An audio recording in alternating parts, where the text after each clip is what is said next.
Yeah, so hello everybody and welcome to our Battlebond review. Yes.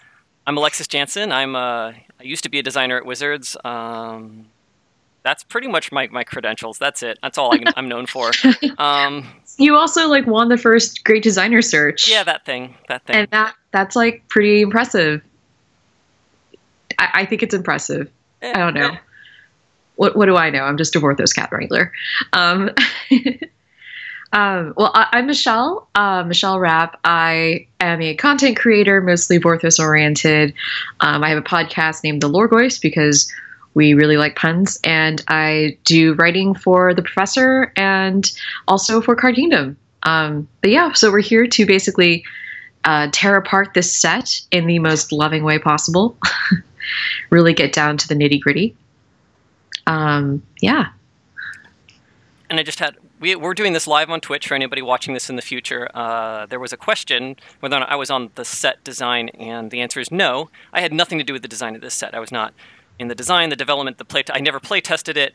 I've only played this set once, and that was today, about 5 hours ago. So this is all fresh for me. I mean, I did a lot of review ahead of time, obviously, but.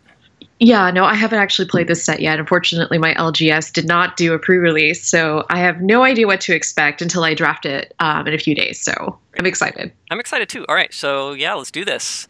All right. The first set of stuff we've got the partners. So these are this is the first set of partners. There's 11 pairs of them. They are enemy colors, which is the first thing I found interesting because the rest of the set is ally focused, so it's an interesting flavor there. Mm-hmm. The reason that they're enemies is because of the mechanics of you want to play one and your partner goes and gets the other one. So I play the white one and then you go search the black one out of your library, and by making them enemies, it's more likely that that will work with two ally decks because of how the color triangle, diamond, star, whatever it is, the star works. Yeah, the star works. Yeah. This is I really enjoy the fact that these are kind of opposites attract set partnerships, because oftentimes when I'm playing in a two-headed match with my husband or with my other friends, we always try to keep into account what our strengths and weaknesses are and how we can kind of offset them, how we can use our strengths to our own advantage. I'm a very aggro player, and I like figuring out new lines of play, where my husband, for example, is very much about value and being more conservative. so there might be a pair for you in here somewhere. Yeah, no, it's definitely. But yeah, no, I'm definitely more of we should just attack. I don't see why we aren't attacking. And he's always attack, right? Yeah, I'm almost always attacking, and he's just maybe we should hold up some mana for a counterspell, and I'm no, let's get in there. So it's funny you say you were talking about interesting pairings. First pairing is an angel and a demon. I mean, yes, it's crazy. Yeah, no, it's, I mean, I can't figure, we don't know the lore behind all of these characters yet. We don't really know the lore too much even about this plane as of yet until I think this upcoming Wednesday, when I think Allison's writing an article giving us more detail about this. But it's a really intriguing pair, and normally you don't really see them together. Right. But maybe the demons in the set are not as evil as other demons on other planes. Maybe. I mean, it is. So this is arena combat. You're not actually killing anything. Yeah. Technically. I mean, I see sacrifice X creatures on this card, so I don't know how true that is. There's some interesting mechanical things going on here. So you've got Krav. He sacrifices some creatures. You gain some life, and then Regna, being on the other half, says, "Oh, we gained some life. Let's make some tokens." I actually found it interesting that you can't give the tokens back to the Krav player to sacrifice. So it's kind of a one-way trip. And mechanically, that kind of sucks because you don't get to do that loop thing. Yeah. I mean, but flavorfully, it's the angel's nope, I redeemed those souls. You can't sacrifice them. I made us friends. You stop eating our friends. Come on. Yeah, no, I really love the just the idea that white and black together flavor-wise in the color pie, they're always looking at the greater good. And for black, the greater good is basically just strengthening yourself. And so, so it's like white's like, oh, well, we're going to just sacrifice all these like 1/1 chumpy things in order to make us stronger. And that's exactly what we've got here. We've got that really classic white-black pairing that really champions a sacrifice mechanic, and very flavorful in that regards. Right. I like the fact that we have a 4-winged angel. We haven't seen that since Zendikar. And yeah, always great to see. I missed that. Yeah, always great to see more women of color. So, huzzah. Sure. Yeah. Yeah, that's awesome. Yeah, no, they look great. They look great together. There are so many questions I have about how did they meet? Is there like a Tinder on Kyla? And then just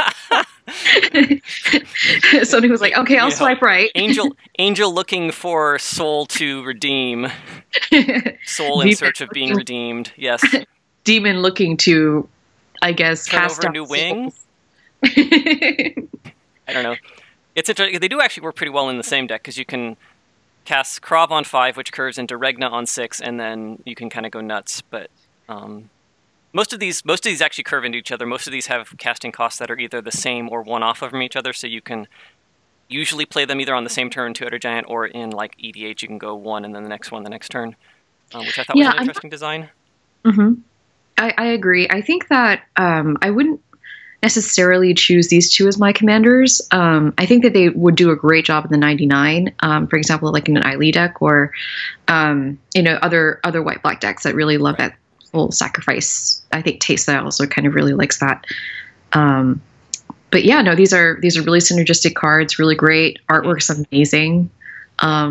Just really, really cool, and a really great way to introduce the set, I think, flavor-wise, just showing how opposites attract and how we can kind of make up for each other's weaknesses with our strengths, which is always great. Yeah, this is great. I don't think I have too much else to say other than Krav is just a really bonkers card even by himself. He's probably going to make some cubes. He's huge in the picture, and yet he's a 3/3. He becomes like a 6/6 or 7/7 pretty quickly if you're playing pretty much any amount of tokens or anything. But also don't forget he can sack himself. So if you just play him with 1 mana up and your opponent tries to kill him, you're like, I'll just draw a card and gain a life. I will eat myself. Eat himself. There's flavor there, a delicious, delicious flavor. Yeah. Okay. Anything else on this pair? No, let's go ahead and move forward. Let's move on to... oh, that's not the right button. That's not the right button. This is the right button.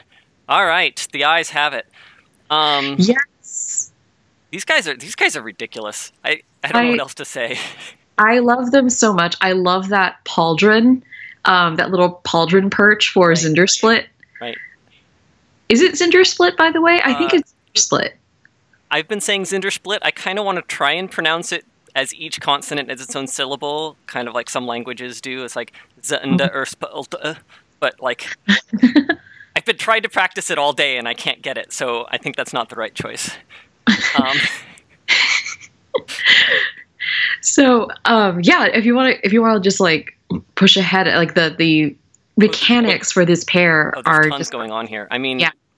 So unlike the last pair, this pair actually help each other. So having them they both get to do more things, which is awesome. I'll call out just the mechanics are interesting, that it cares about any player winning a coin flip, which is pretty different. These are actually this is the first mono blue coin flip card ever. Yeah. There's some blue red coin flip cards, but there's never been a mono blue coin flip card until now. And this is the first. This is coin flip rewards number 3 and 4. So I've got Karplusan Minotaur and Chance Encounter are the other coin flip rewards that exist. And then if you're looking for value, and lots of people have already found this, but if you're looking for value, go pick yourself up a copy of Frenetic Efreet, which lets you flip infinite coins. Oh my gosh, this is crazy. So you can draw all the cards and attack for infinite. You don't actually... So you can attack for infinite. Infinite Inflammable is here because... So that's actually not actually what that's there for. So the most, in my mind, so this is the most mathy pair in the set. So if you do the math, you can make an argument that Okon's average power is infinity. Yes. Which is ridiculous. Yes. Yes, that is absolutely great, though. It doesn't actually work out that. We could just be like, I attack you. Let's not bother flipping coins. Let's just go with his average. Okay, infinity. It's not actually right. Well, Okon doesn't have trample, so that's at least like some small mercy given the potential for infinite power. Yeah, no, this is a really interesting combination. I was really also kind of very surprised to see a mono blue card that cared so much about coin flipping. I'm guessing someone in R&D was just like, you know what, this is going to be hilarious. Let's just do it. I really love the fact that they like the other two partners that we just saw, Regna and Krav. Like, these are such great opposites. You've got Zindersplit, who's tiny and cares so much about just furthering knowledge and getting more resources in order to really buff up Okon. And Okon is just here to like beat face, and it's really cute pairing. And yeah, no, it's just interesting that, well, I had a note here that's like, homunculuses just apparently don't have vowels in the multiverse. This is just what happens. Like, we have to. No, that's the thing. I mean, you've got, what was the first one? Fibblethip? Fibblethip. Yeah, Fibblethip. Yeah. Fibblethip. I don't have a picture of Fibblethip, sorry. There we go. That's my impression of Totally Lost. But anyway. So we have a comment from chat from TK Shilns that comments out that her head, her eyeball is in her entire head, so where is her brain? It's a little bit like, what is the anatomy of a homunculus? I mean, you got to say, like, look at that, like, it is like the eyeball is huge. It's kind of creepy. So there are, I mean, I'm also kind of wondering how does a homunculus eat? In this world, I'm not really sure. I mean, I can definitely make some educated guesses based off of my extensive understanding of biology from watching way too many David Attenborough documentaries. This might be a question better left undiscussed. Yes, I think so. I think that we're going to end up going down a rabbit hole of homunculus anatomy that I don't think anyone wants us to venture. My other comment was, so how does depth perception work with these two? They're a team, so.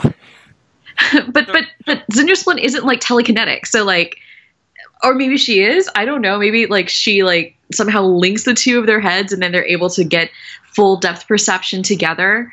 Depth perception is overrated. I don't have depth perception. I'm fine. It's fine. That's true. That being said, I'm not fighting to the death in an arena. So yeah, I tend to think that depth perception is really important when you're trying to figure out, you know, if those missiles are coming at you and where to hit them back or where to dodge them. But when you've got a partner whose power can be infinity, you just don't really care. Yeah. These guys are actually pretty good on their own too. I mean, if you go with the average number of flips you should win, which is 1. You should win 1 flip on average. You've got a 5-mana 1/4 that draws you a card every turn. That's totally solid. And you've got a 5-mana 6/6, which is also totally solid. So, but they're way better together, obviously. Oh, they're so much better together. I wish they were eyes. There are 3 eyes in Magic, 3 creature-type eyes. Yes. It could have been legendary creature, eye homunculus. That doesn't make any sense. Also, it would really crowd up that a little bit. Yeah, just a little bit. But she's, I just love them. I want to like put glasses, like frames, like little glasses frames on their frames. Because I don't know. Anyway, I'm a nerd. Fractal has corrected me in chat. You win 2 coin flips a turn because you have 2 of them, obviously. Yes. And I will. Play Kurtik also pointed out that Zindersplit was a referee, which is also, I don't know if that came up, but we'll cover that later. It comes up on a later card. Yeah. Well, got anything else for this duo of monocular monsters? I love that they're dressed for comfort and for getting down. Downright. All right. Yeah. Who we got next? Virtus the Veiled and Gorm the Great. Another legendary, rare partner duo. Yeah, there's a lot going on here. Mechanically, this is possibly my least favorite pair, actually. Gorm helps Virtus get through, but Virtus doesn't do anything for Gorm. Gorm doesn't change in power level whatsoever with Virtus being out, which is kind of annoying. Yeah, it doesn't seem like these two really have, maybe they just don't have the healthiest relationship. Like the other they're no angel and demon. This is an assassin and a warrior. Yeah. This is our first warrior, so I'm going to call out that there's a through line on the warriors in this set where all the new warrior art has glowing weapons in it. Mm-hmm. And I'm calling that out here just to point out just how like minor it sometimes is, because you can see there's just like this little tiny bit here and this little tiny bit here on Gorm, but he's a warrior apparently. Oh yeah, no, I mean, with biceps that large, how could you mistake him for anything else? They're bigger than his head. Yes. And then you look over here at Virtus, and he's got a glowing chain and a little bit of a glowing pickaxe, but he's not a warrior. So, I don't know. We'll see how that works. Yeah. Well, I mean, it's a really interesting thing to see green and black working together. Usually that ends up with like a lot of death touch and ends up with a lot of just bringing things back from the graveyard. But we really don't see too much of that, if any, here. I mean, I'm seeing a little bit of like, yeah, Virtus has death touch and right, but that's more just a punishment for blocking Virtus. It's not like it's also flavorful because he obviously has player death touch too. But yeah, it's clear like this is a very offensive and defensive sort of pairing. Whereas, like for example, in White Black with Regna and Krav, you've got this sort of synergy with sacrificing, and then Regna kind of acts as a flying backup. And then with this is what you were talking about. You've got the black card that always attacks. Yes. And you've got the green card that tanks. Yes. Gets to always attack and still stay back with vigilance. Has to be blocked by 2 things.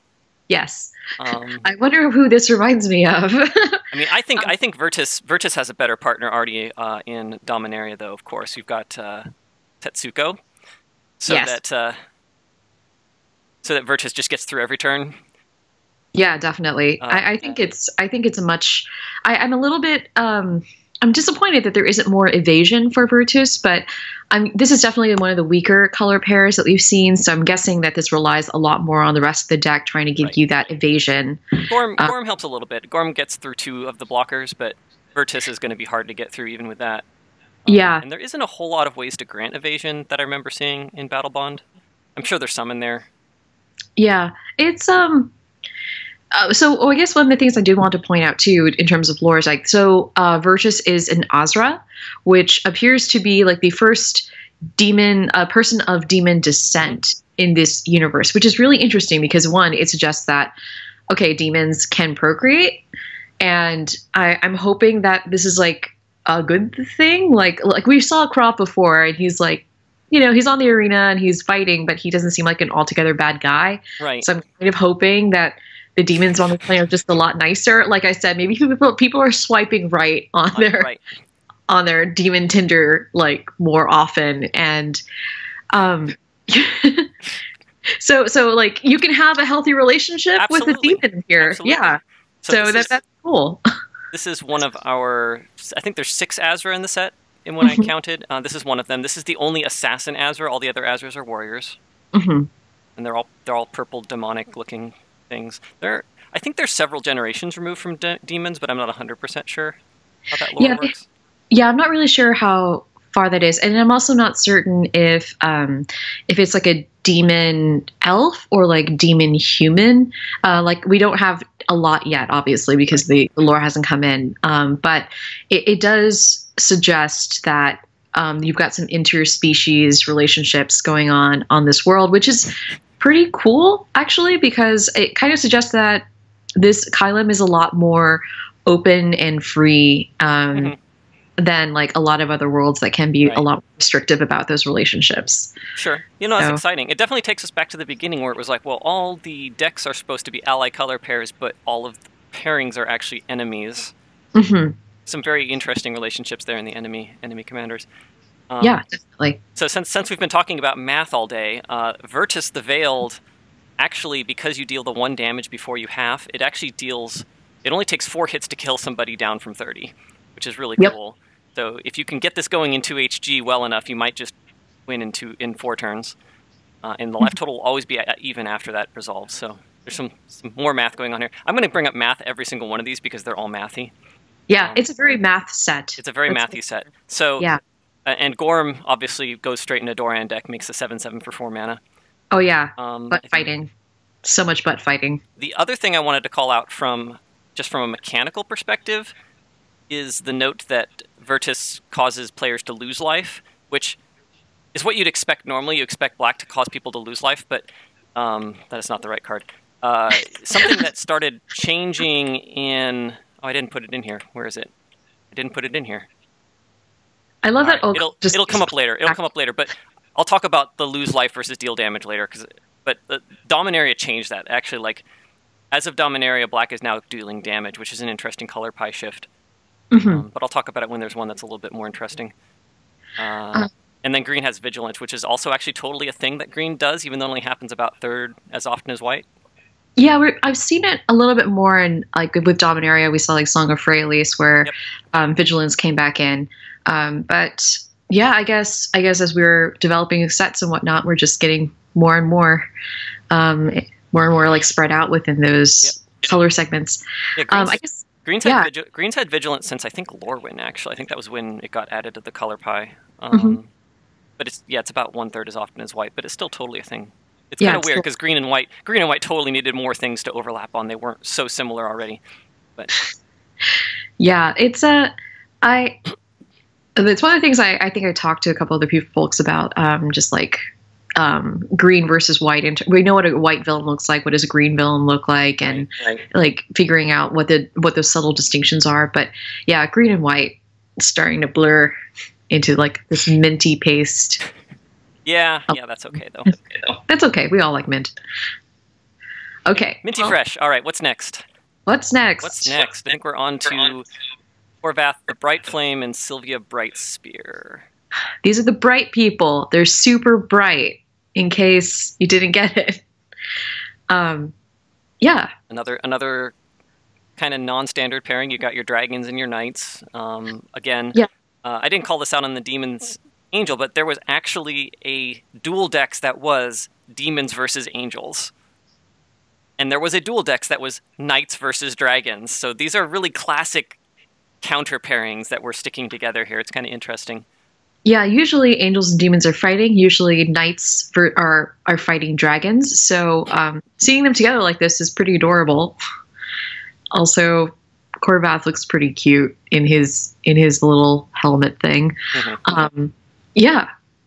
So mechanically, there's not a whole lot to talk about here, but I actually like this pair mechanically. It's a really clean pair. They have really clean, simple abilities, and those abilities are actually super relevant. Like a 3-mana 2/2 double strike just by itself is actually kind of above the curve. It's only barely...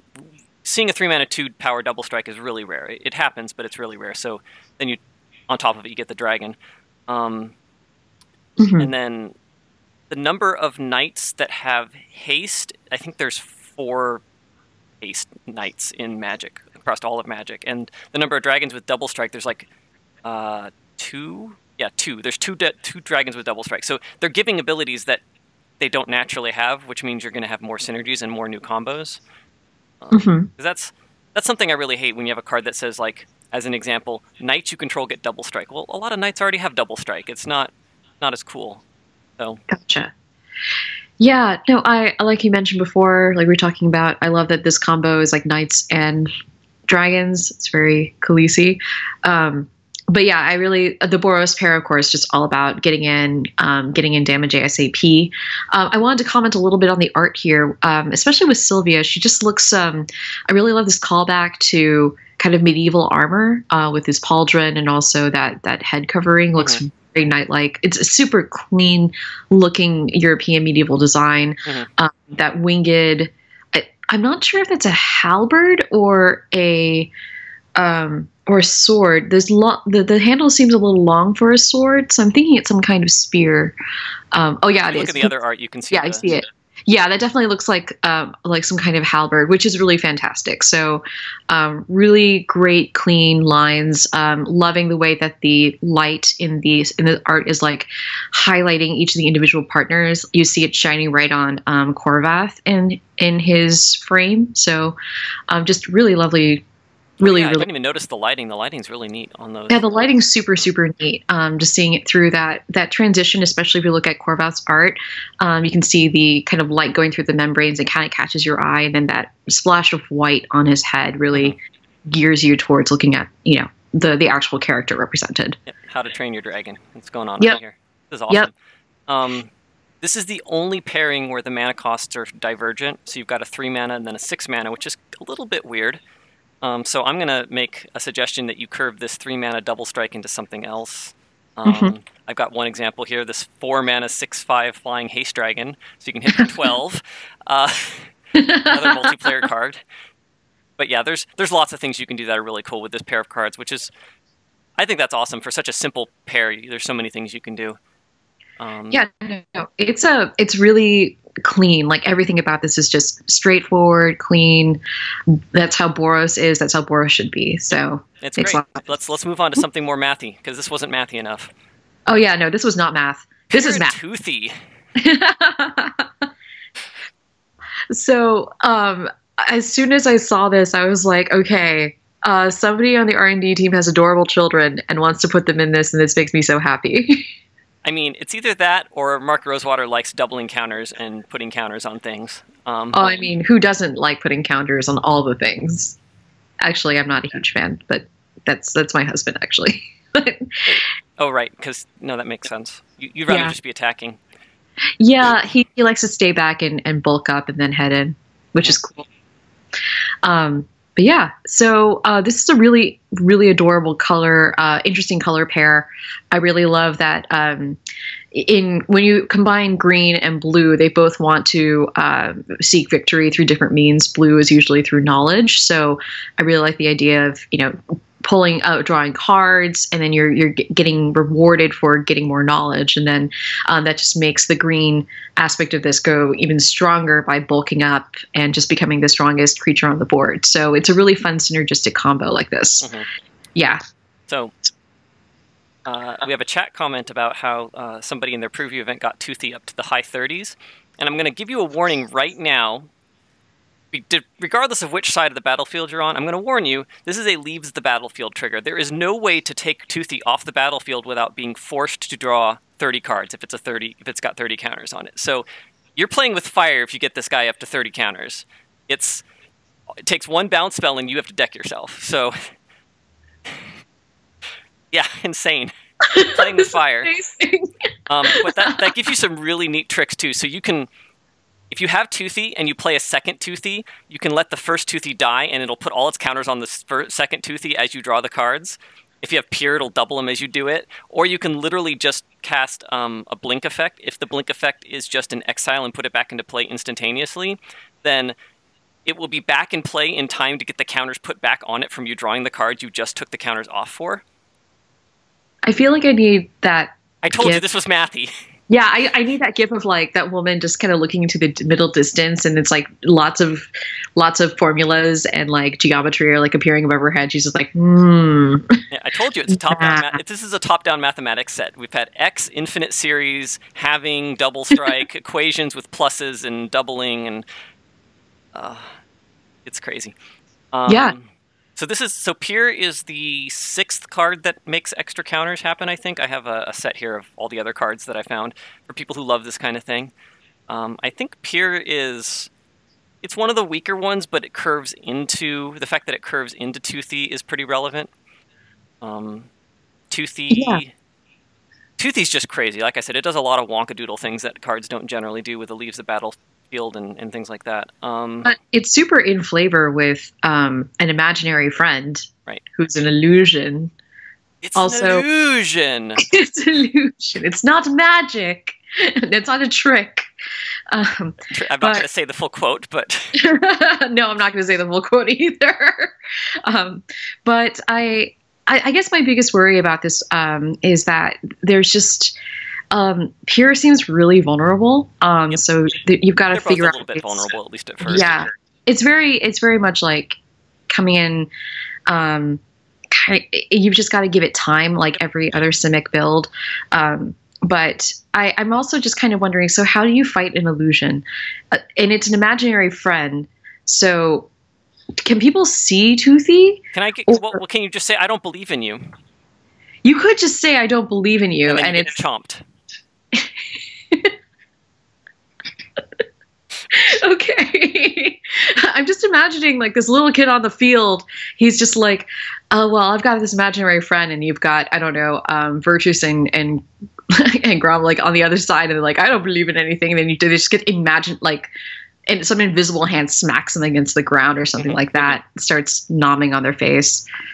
It's a really adorable color. It's a really great pair. Really great color combo. Really love the synergy here. Yep. Chat has reminded me to call out that Pierre also is the first, I think, one of these effects that actually triggers when you use a plus loyalty ability on your Planeswalker because of oddities of wording. Cards like Doubling Season say effect. Other cards only count about +1/+1 counters. Other cards don't care about Planeswalkers. So because of how all of the past cards are worded, this is the first one where you can plus the loyalty of a Planeswalker, and you'll actually get an extra one. In fact, this and Doubling Season are the only cards that even affect Planeswalkers, enchantments, or lands at all. So, nice. So it's got some new stuff going on here. It's pretty cool. Yeah. Also, yay for depictions of Black people with natural hair. Oh yeah, absolutely. That's a great call out. I'm glad you called that out. Okay. Of course. I think that's everything for this pair. They're the most adorable pair. Mm-hmm. And yeah. We believe in you, illusion thingy, imaginary friend. Clap your hands if you believe in Toothy. Is this audience participation? Everybody, just say you believe in it. Believe in Toothy. Okay, so now we're on to the uncommon pair. We did the 5 rare pairs. Now we're at the 5 uncommon pairs. These tend to be a little bit simpler. They tend to be a little bit more generic type abilities, but they all have the same mana cost. So if you've got this uncommon pair in your sealed deck, you're usually going to be able to play one and have your partner play the same one in the same turn, assuming you all hit the same number of land drops. I don't think there's anything else much to say about them as a group. Yeah, I don't have too much else to say. I mean, Blaring Recruiter, I could make a lot of recruiter jokes because I'm a recruiter in real life. Right. Well, they're both warriors, as you can tell by the glowing weapons. Yes, Blaring Recruiter is one of. So as of this set has 2 mono white elves in it, and now there are 7 in Magic. There are 5 other mono white elves, and most of them weren't even printed as elves. So 3 cards were errated to elves because they had pointy ears in the art. And what? And Shadowmoor printed 2 mono white elves, one of which would had green hybrid mana in it. So this is one of like 4 cards that are white that were printed with elf on their type line. Wait, they were literally eroded to elves because they had pointy ears. If you can see kind of the if you look at the art, I mean, I'm not going to zoom in, but these cards were all printed as just, creature, soldier, cleric, and then in the great creature type shenanigans revision, whatever, we went back and re-errataed all the old cards to have both to meet the race class model and to match creature types that their art and names tell them. So actually, this one's called Elvish Healer, for example. So that makes sense. That makes sense. Just devoted hero. It just happened to have pointy ears in the art. I mean, it just could be a genital. It could be a. I'm so sorry. It could be a genetic thing. Sorry, I was thinking about Demon Twitter again. No, Demon Tinder. There we go. Tinder, yeah. Demon Tinder. All the weird races. We've got Azuras. We've got white elves. It's definitely a plane where unexpected pairings happen. Yep. And I guess white elves is just one of them.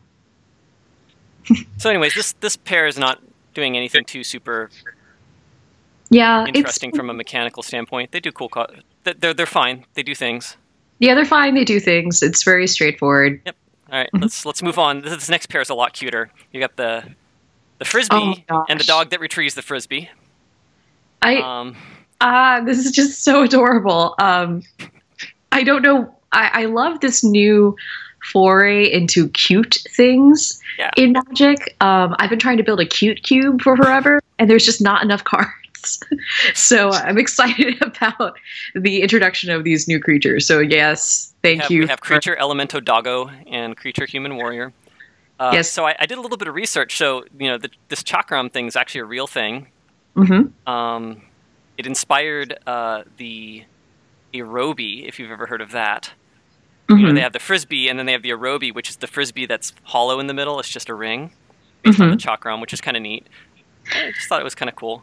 Yeah, it's also It's like a legit thing here. Yeah, it's a legit thing, and it inspired the weapon for Xena, because Xena had the chakram, and then it split to two, and yeah, so you've got Xena and you've got her doggo. I love it. And of course the doggo is an elemental, so it can safely carry this very sharp object in its mouth. And it's made of water, so it's totally fine, given the fact that the chakra has fire in it. So, but yeah, so mechanically speaking, this is really fun pairing because you've got lots of ways. So I love this idea of like you throw the chakra and it deals 2 damage, and then you cast a spell, and then the retriever goes and actually can untap Chakram Slinger, and then you've got this really fun like spells thing going on. You can untap any creature, which is something to keep in mind. The other thing is it's any spell. That's something mechanically that's sometimes easy to miss, but the word spell refers to anything. So anything other than a land. So I cast a creature and it triggers this. I cast a enchantment, it triggers this. That's something we almost missed when we were playing today. We had this duo, and it was a lot of fun. This Chakram Retriever is really good. It's way better than we thought it was going to be. And then Slinger got to close out the game in like 2 or 3 turns at one point, so that was pretty cool. Yeah, no, it's a really great combo. Looks like it's going to be a lot of fun. I think it's a lot more interesting in terms of design than the last pair, uncommon pair. Yep. But I'm just going to call out the doggy armor. The dog has armor.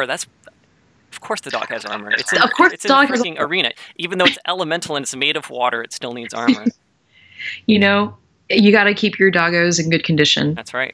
Every pet owner must keep their animals in good condition. So just saying. I thought it was actually an interesting choice to put a red mana cost on the ability here also. I understand R&D's desire to have shields down moments where if you don't have mana, you can't use a thing, and that's cool, but I kind of disagree with that being on things that don't impact the board. It makes sense if you have a shields down moment on something where the ability pumps something or kills something, but this just does 2 damage to a player. So it's probably more for just general balance. Having played it today, that extra red mana was huge. It was really hard to use this card effectively. So, God, yeah. It probably could have been fine without it. I probably would have started without it. So really, this is all about the dog. Like the dog is the better of these two in this situation. Oh, absolutely. Oh yeah, no, it's that pretty much reminds me of every interaction I've had with dogs on the street. I just ignore the owner and I go straight to the dog. Dogs are more powerful. What can I say? Dogs are really adorable. Yeah. All right. Let's move on to the next one. Soulblade Corruptor and Soulblade Renewer. A lot of paired words in these names, which is kind of the thing, I think. This is probably my least favorite pair, if I'm being honest. You put counters on things, they get Death Touch, but those things are bigger, so Death Touch is less important. The rate's not that great. 5 mana for a 3/3 Death Touch isn't that great. 5 mana for 4 power is not that great. Expedition Raptor's in the set. It's the same thing, but it has flying. So yeah, it's just strictly better. It is awkward. It's not strictly because of the partner, but yeah. I mean, yeah.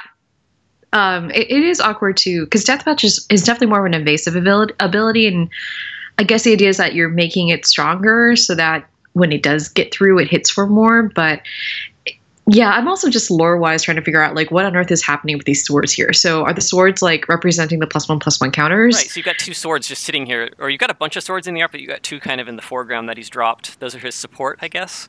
Yeah. And you see the Corruptor over here with like a purple version of that same blade. Well, the thing is, like, so he picks up the sword and then, or they pick up the sword and then they corrupt it. Right. And then that they turn into a death touchy weapon. Right. So it's a really interesting interaction where this guy's just like, the renewer's just busting out swords all over the place, and then the other guy's like, okay, I'm making these swords more deathy. Woo. So yeah, there's a lot of things I don't like about this pair as a design. It's the only pair, not the only pair, but the only pair that doesn't have the same power toughness for simply just pure balance reasons. I wish this had been a 3-3. It would have been too good with support 2 as a 3-3, but I kind of wish it had been support 1, and then maybe each of them be support 1 and grant an ability to things with +1/+1 counter. I kind of like maybe this one grants Death Touch and this one grants Trample to things with +1/+1 counters. I'm surprised they didn't go that route, other than support 1 is a little bit weird. There was no support 1 in either set that had support for obvious reasons. It's kind of weird. Mm-hmm. I mean, what's interesting is I'm thinking maybe what happened here is that because these cards are serving two purposes. One, they've got to partner well with one another, yep. and two, they've got to work synergistically with their allied yep. color pairs. So I'm thinking that this is a design situation where they're just like, we just got to make this work with the other colors, not right. necessarily as strongly with one another. Yep. So. Yeah, I mean, if it works with the set as a whole, I suppose it's okay, but yeah, that happens. That definitely happens. Yep. I wanted these to all be really synergistic pairs. Yeah. It's okay. Yeah. It's okay. We'll move on.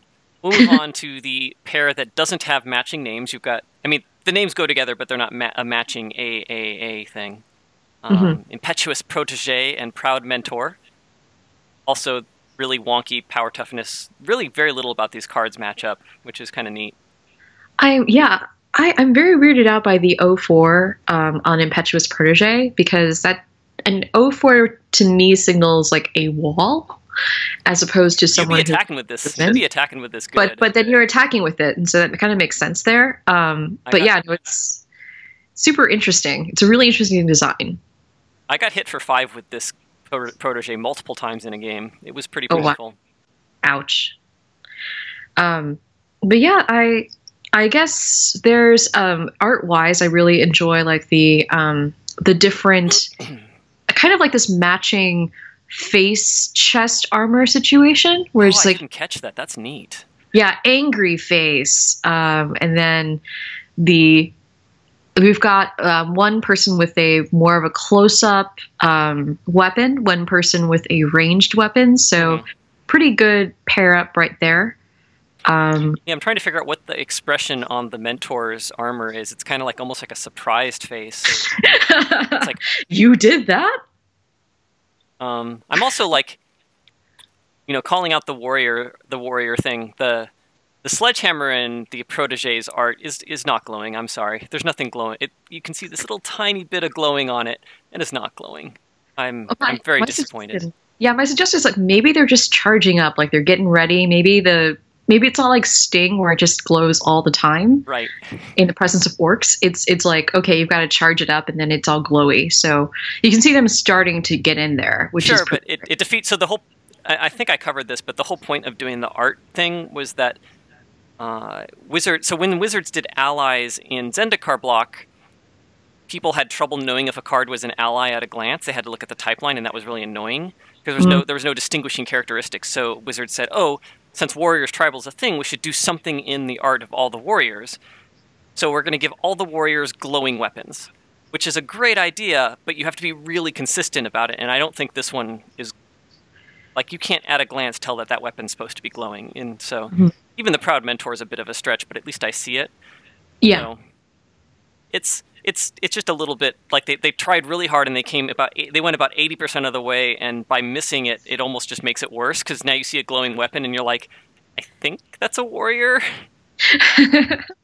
It's kind of got a weird light in it, so maybe. Yeah, no, I hear you. I think that's a pretty legit. Yep. Pretty legit complaint. This is also the only piece of flavor text on all of the partners.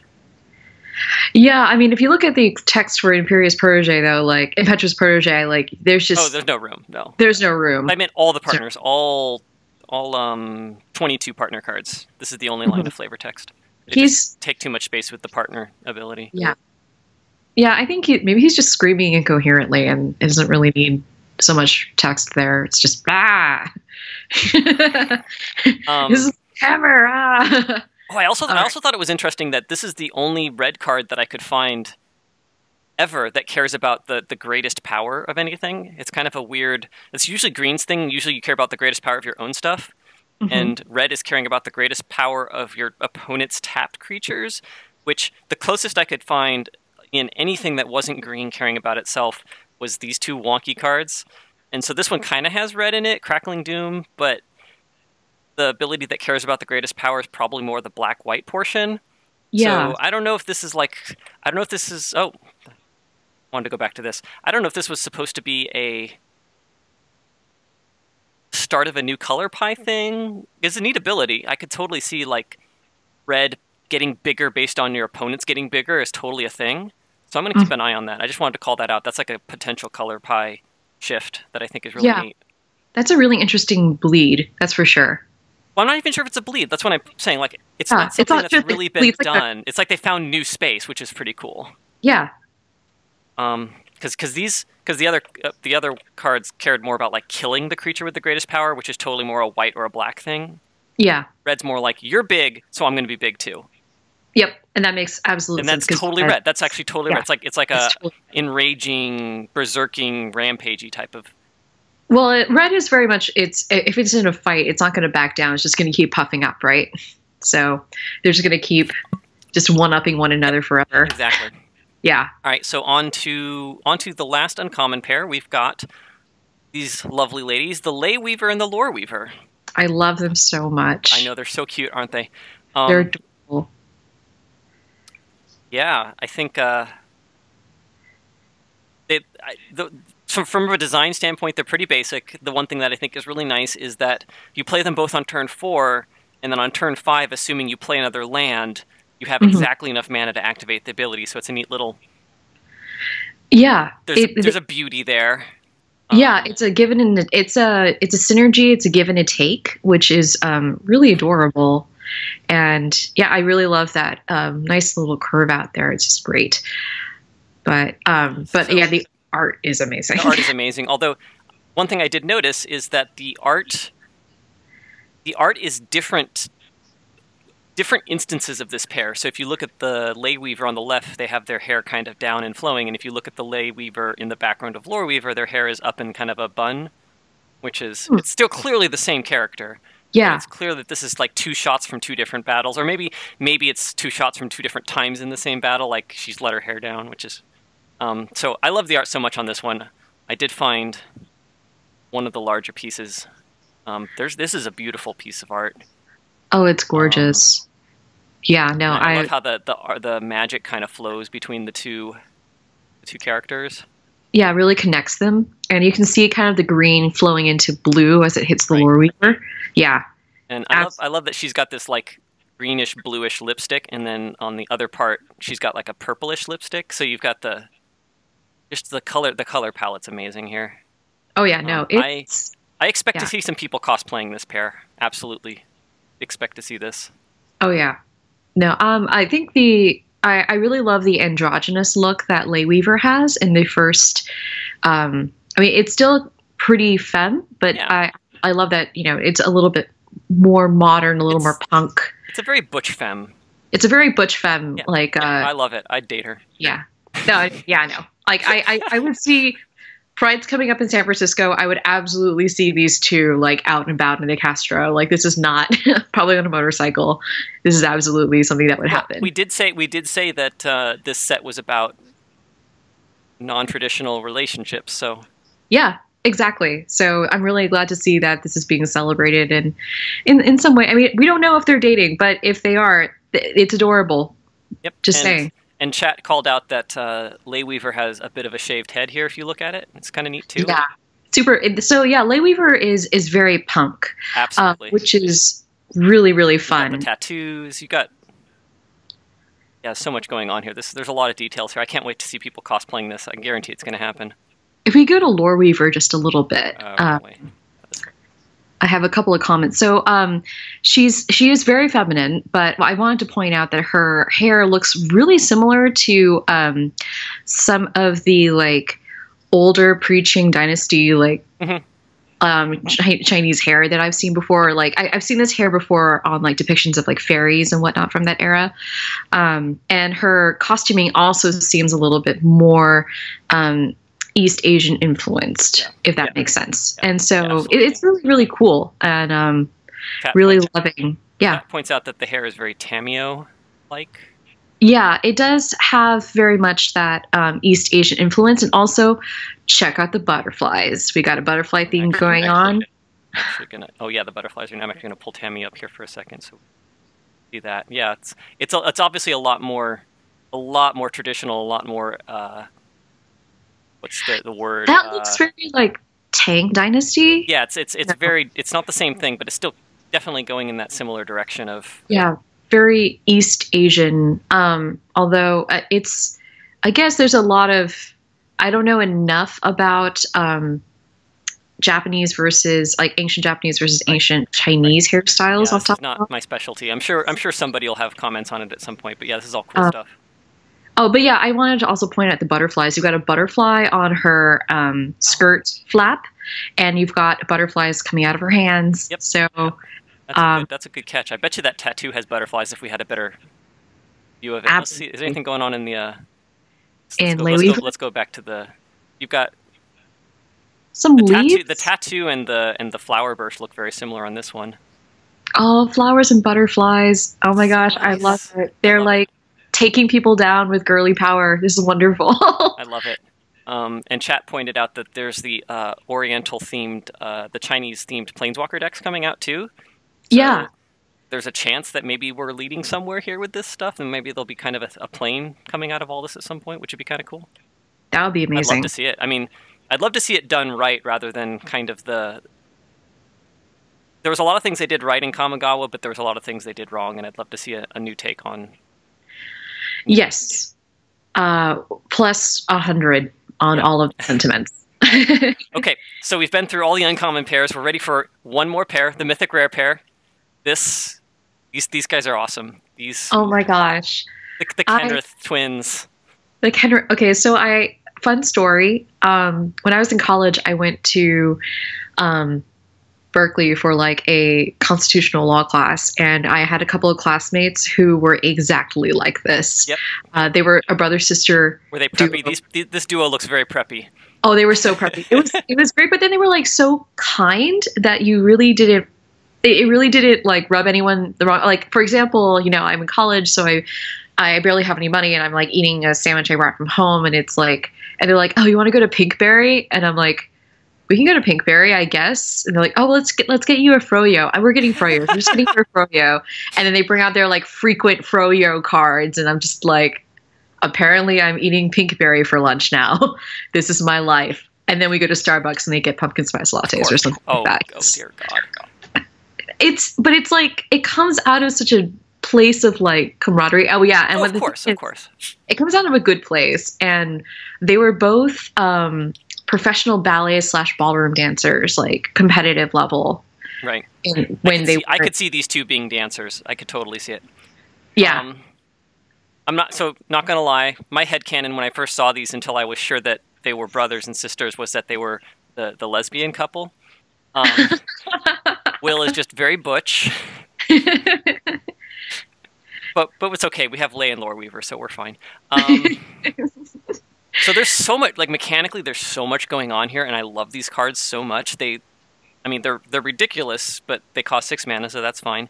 The thing I love the most is that I think 80% or 90% of every combination of these abilities does something interesting. Like you can go +2, make them 0/3s -2, kill all the 3 toughness creatures, or you can make them 0/3s and make them attack, or you can make things cheaper and then they're cheaper, so you cast them and they get duplicated because of the emblem. There's just so much crazy stuff going on here. Yeah, the interactions are insane, and I love that they can be your commander. I love that they're partnering with each other, and there's just really great synergy between the two of them. Really fabulous artwork. I've just got to say, like, this is Oh, and did you know? I mean, you probably know this because I'm sure you're on top of things, but they've got alternate art promos if you go to the Yes. release events. I didn't get a good picture of Will, but these are amazing.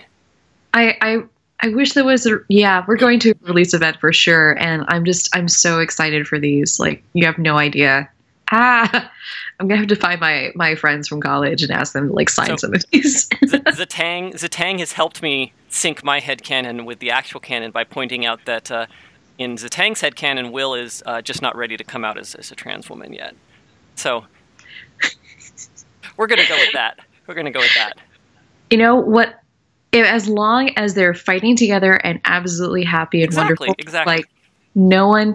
And that's the thing I really love about these partnerships is that we're seeing all kinds of great relationships. We're seeing friends, we're seeing lovers, we're seeing brother and sister, we're seeing parent and child. Yep. And so it's really great. I love that this set is like celebrating those kinds of relationships and seeing how well we like work with each other. Yep. It's really fun. And just this is minor in my mind in terms of diversity, but this is actually our first blonde walkers, our first Scandinavian walkers. They're the blonde walkers. there's lots of walkers with light hair, but it's always white or silver. And I was surprised. I looked it up. Elspeth was a brunette or a dark hair, black maybe. Yeah, she's a brunette. Which is you can't actually see her hair in her Planeswalker art. You have to find yeah, because she's wearing a wimple. Yep. And that hood. But yeah. If you don't look closely, if you just kind of glance at it, you think that is her hair. You think that gold color is her hair, and you think she's blonde. But that's not it. That's a thing covering the hair. So yeah, it's a wimple. Yep.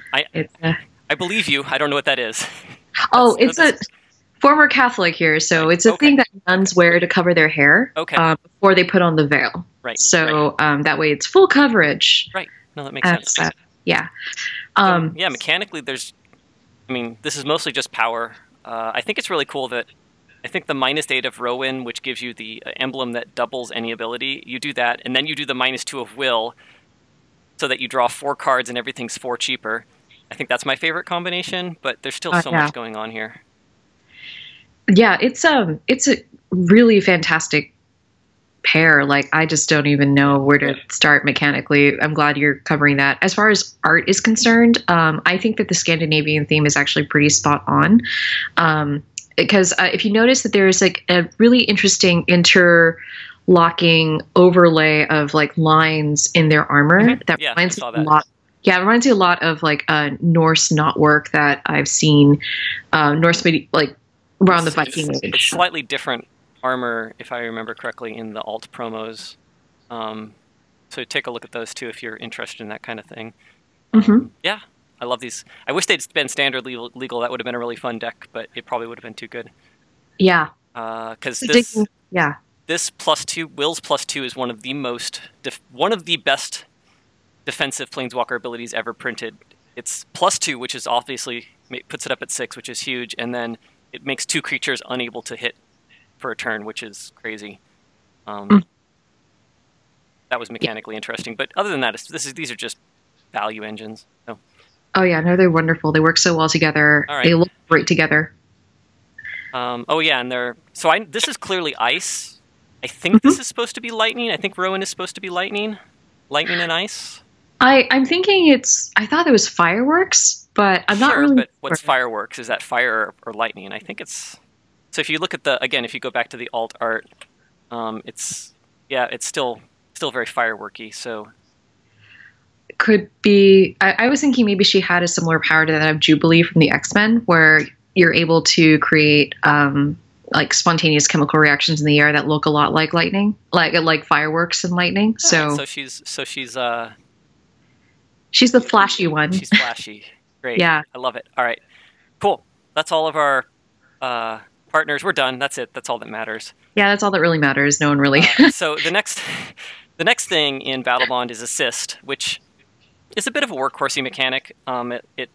It's a mana fixer. It lets one player help another player cast things. It's probably the most two-headed giant flavored thing in the set because you pick one player, they help you pay, and like if you were playing these cards in like a free-for-all, it's not going to happen that often that people are going to want to help you pay, especially for things like this. It kind of kind of feels awkward porting these outside of 2HG, but they're still interesting. It's pretty balanced across the colors.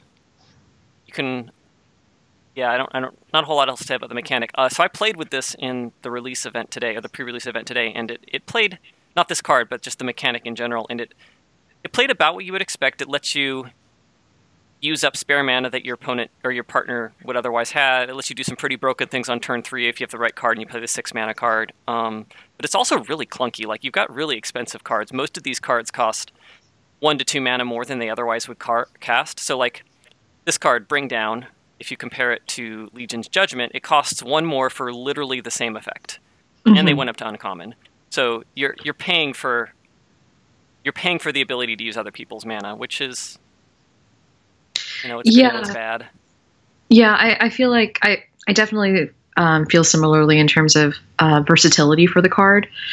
I don't know. I'm not sure if well, we'll see how this goes. Right. How did you feel like removal was for the set? And did a card like this, is it one of those just like... Oh, you totally play this card. This card is fine. The removal in the set's actually pretty decent. There's a decent amount of good removal. Yeah. And so, like, talking about playing these in free-for-all, this is one of the better examples because it actually has... Assuming it's more of a budget card, because if you're playing, if you're playing huge dollar bills EDH, this card's way underpowered. But if you're playing like a budget free-for-all, like, this card's fine. And what you do is, because of the way the mechanic works, you pick targets before you pick somebody to help you pay. So you can say, I'm targeting that 6/6 over there. Does anyone want to help me pay? And so they know who you've targeted before they help you pay. So it's not like you're going to backstab them and say, oh, now that you've helped me pay, I'm going to pick your creature. So there is some politicking that can happen on some of these spells. The removal spells are decent for that. But then there's other cards like this next one, Dwarven Lightsmith, which no one's going to help you in free-for-all pay for this. Like, here's my really clunky 6 mana 3/4 that pumps my team. No one's going to help me pay for this outside of Two-Headed Giant. So, yep. Also, there are dwarves on this plane? Apparently there's a dwarf, and apparently it's got a glowing weapon, but it's a cleric. But it's a cleric. It's not a... So wait, is this a 20% we're talking about where we're like... Yep, it's... Yeah. This is one of the worst ones. Oh no, it's like, that must be a war. Nope, it's not a warrior. It's a cleric, and now I'm sad. Yeah. And it's not as if... so I'm wondering why... I mean, I guess I know why it's a cleric, because clerics buff people. That's what they typically do. But right. I wonder if at some point this was a warrior and they were like, no, this can't be, this is OP. And then they like retconned it to a cleric. There's nothing OP about it being a warrior. It's actually, in my opinion, warrior would have maybe been enough to make this a decent card. Because this is actually, it's actually a bit underpowered. This is normally, I don't know if I pulled one in, I didn't, but this is normally a 4 mana effect. Like, this card would normally cost, so this is 2 mana more expensive. And not only that, but some of the assist creatures, if you just tap out both people's mana to cast it, it's a decent play. If you cast this on turn 3 and spend both players' mana, you're way behind, because you've just made a 3/4. Because maybe you have a 2/2 that attacks for an extra damage.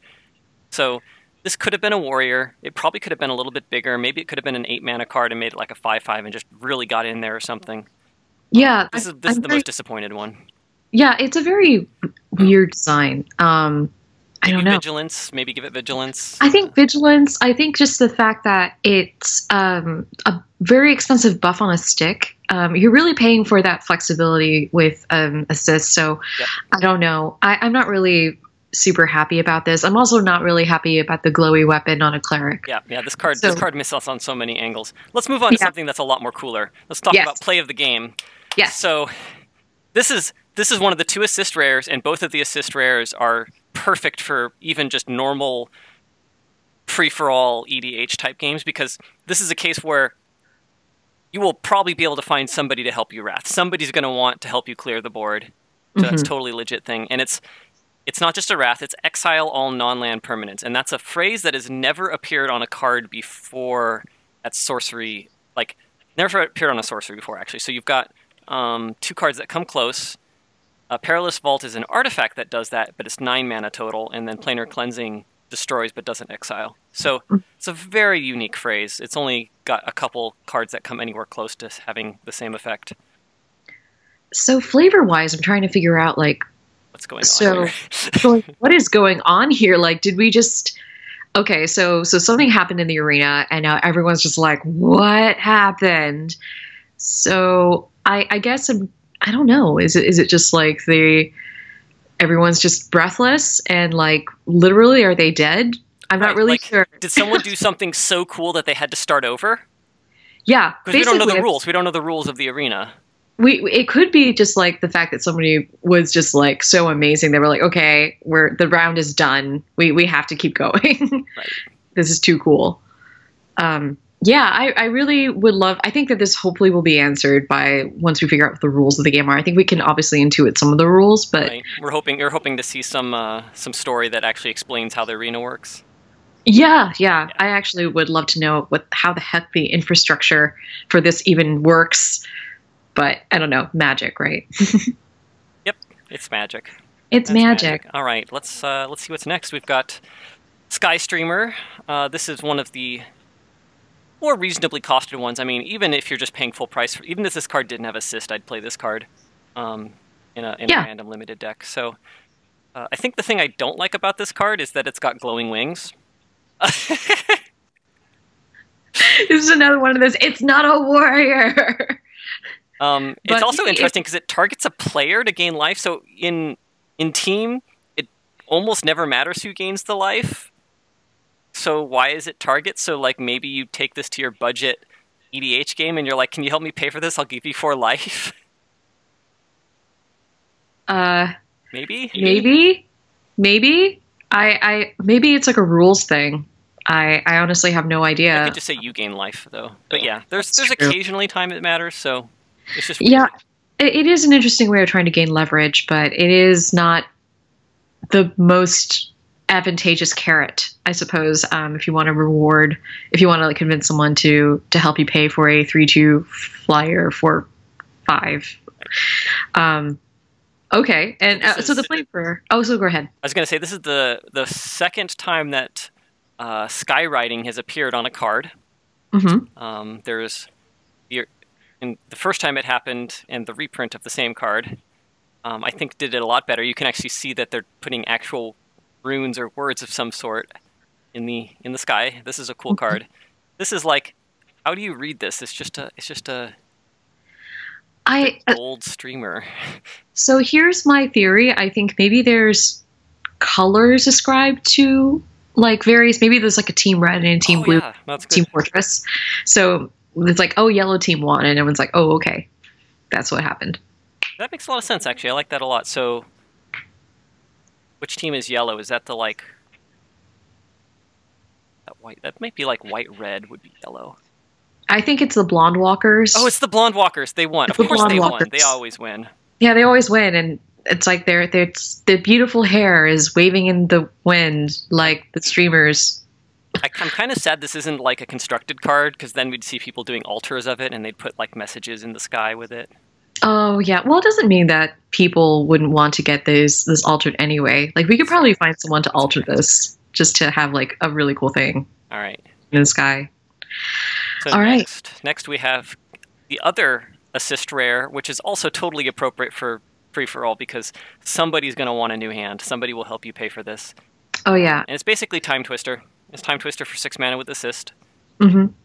I love the art for this card. It is so gorgeous. It's one of those slightly more surreal takes on what's going on as opposed to something that's more literal from like a camera perspective, like we have seen so far.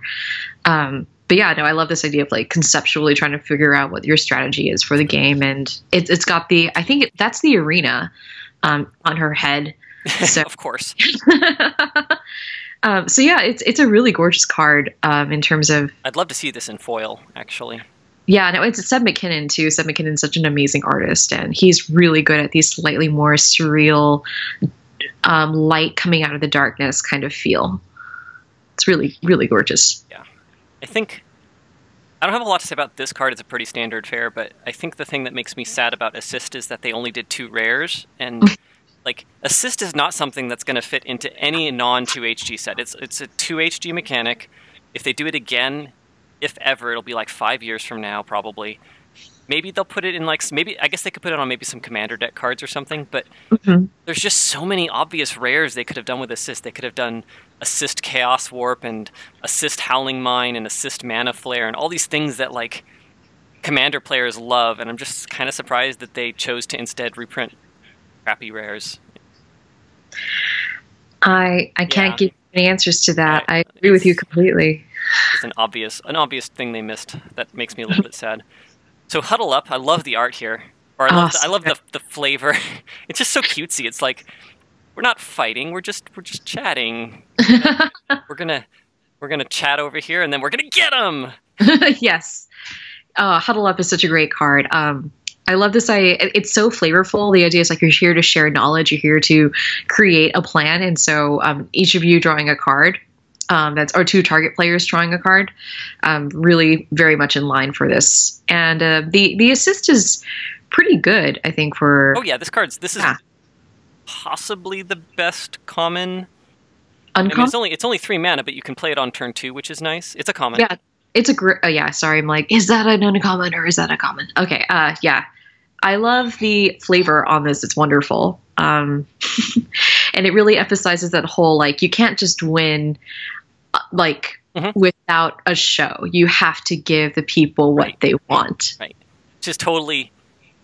It's, now that you mention it, it kind of plays into just the general way that most people play Commander and multiplayer and even casual. Like, don't let anyone convince you otherwise. Most people who play Magic are playing Magic to do some big cool thing. Like, they're not playing Magic to curve out 1, 2, 3, kill you. They're playing Magic to drop battle cruisers and big explosive spells and make cool things happen. Oh yeah. So, like, I go on for days about the time in Marina where I like had a Muldrotha and then the Eldest Reborn, Song of Freyalise, and then I in Bolus's Clutches my opponent's Teferi. Right. Yeah. Like we all live for these moments. Yeah. What's really, I just wanted to point out something really quickly. So the twins have their back to the sun, so their faces are in shadow, and it kind of like gives a little bit more of a secretive sort of vibe because they're in the shadows and kind of talking to one another. So it's a really cool framing effect. Right. Well, and at the same time, you can see the glow of the red and the glow of the blue. Really nice detail on the artwork there. Yeah, Magali Villeneuve, absolutely. Oh yeah, absolutely. She's so good. She was at GP Seattle, one of the signers, and she had the longest lines consistently. Oh yeah, no, I remember waiting in line and I was just like, I'm just here for tokens. And they were like, here, have the tokens. I'm like, thank you. And I ran away. Although it did take longer. Waiting in line did take longer for Steve Argyle, but I mean, that's no surprise. Yeah, his altars are like crazy detailed. So, yeah. So yeah, not much else to say here. This is just a nice, clean, perfect little design that you can cast on turn 2. So this is so great.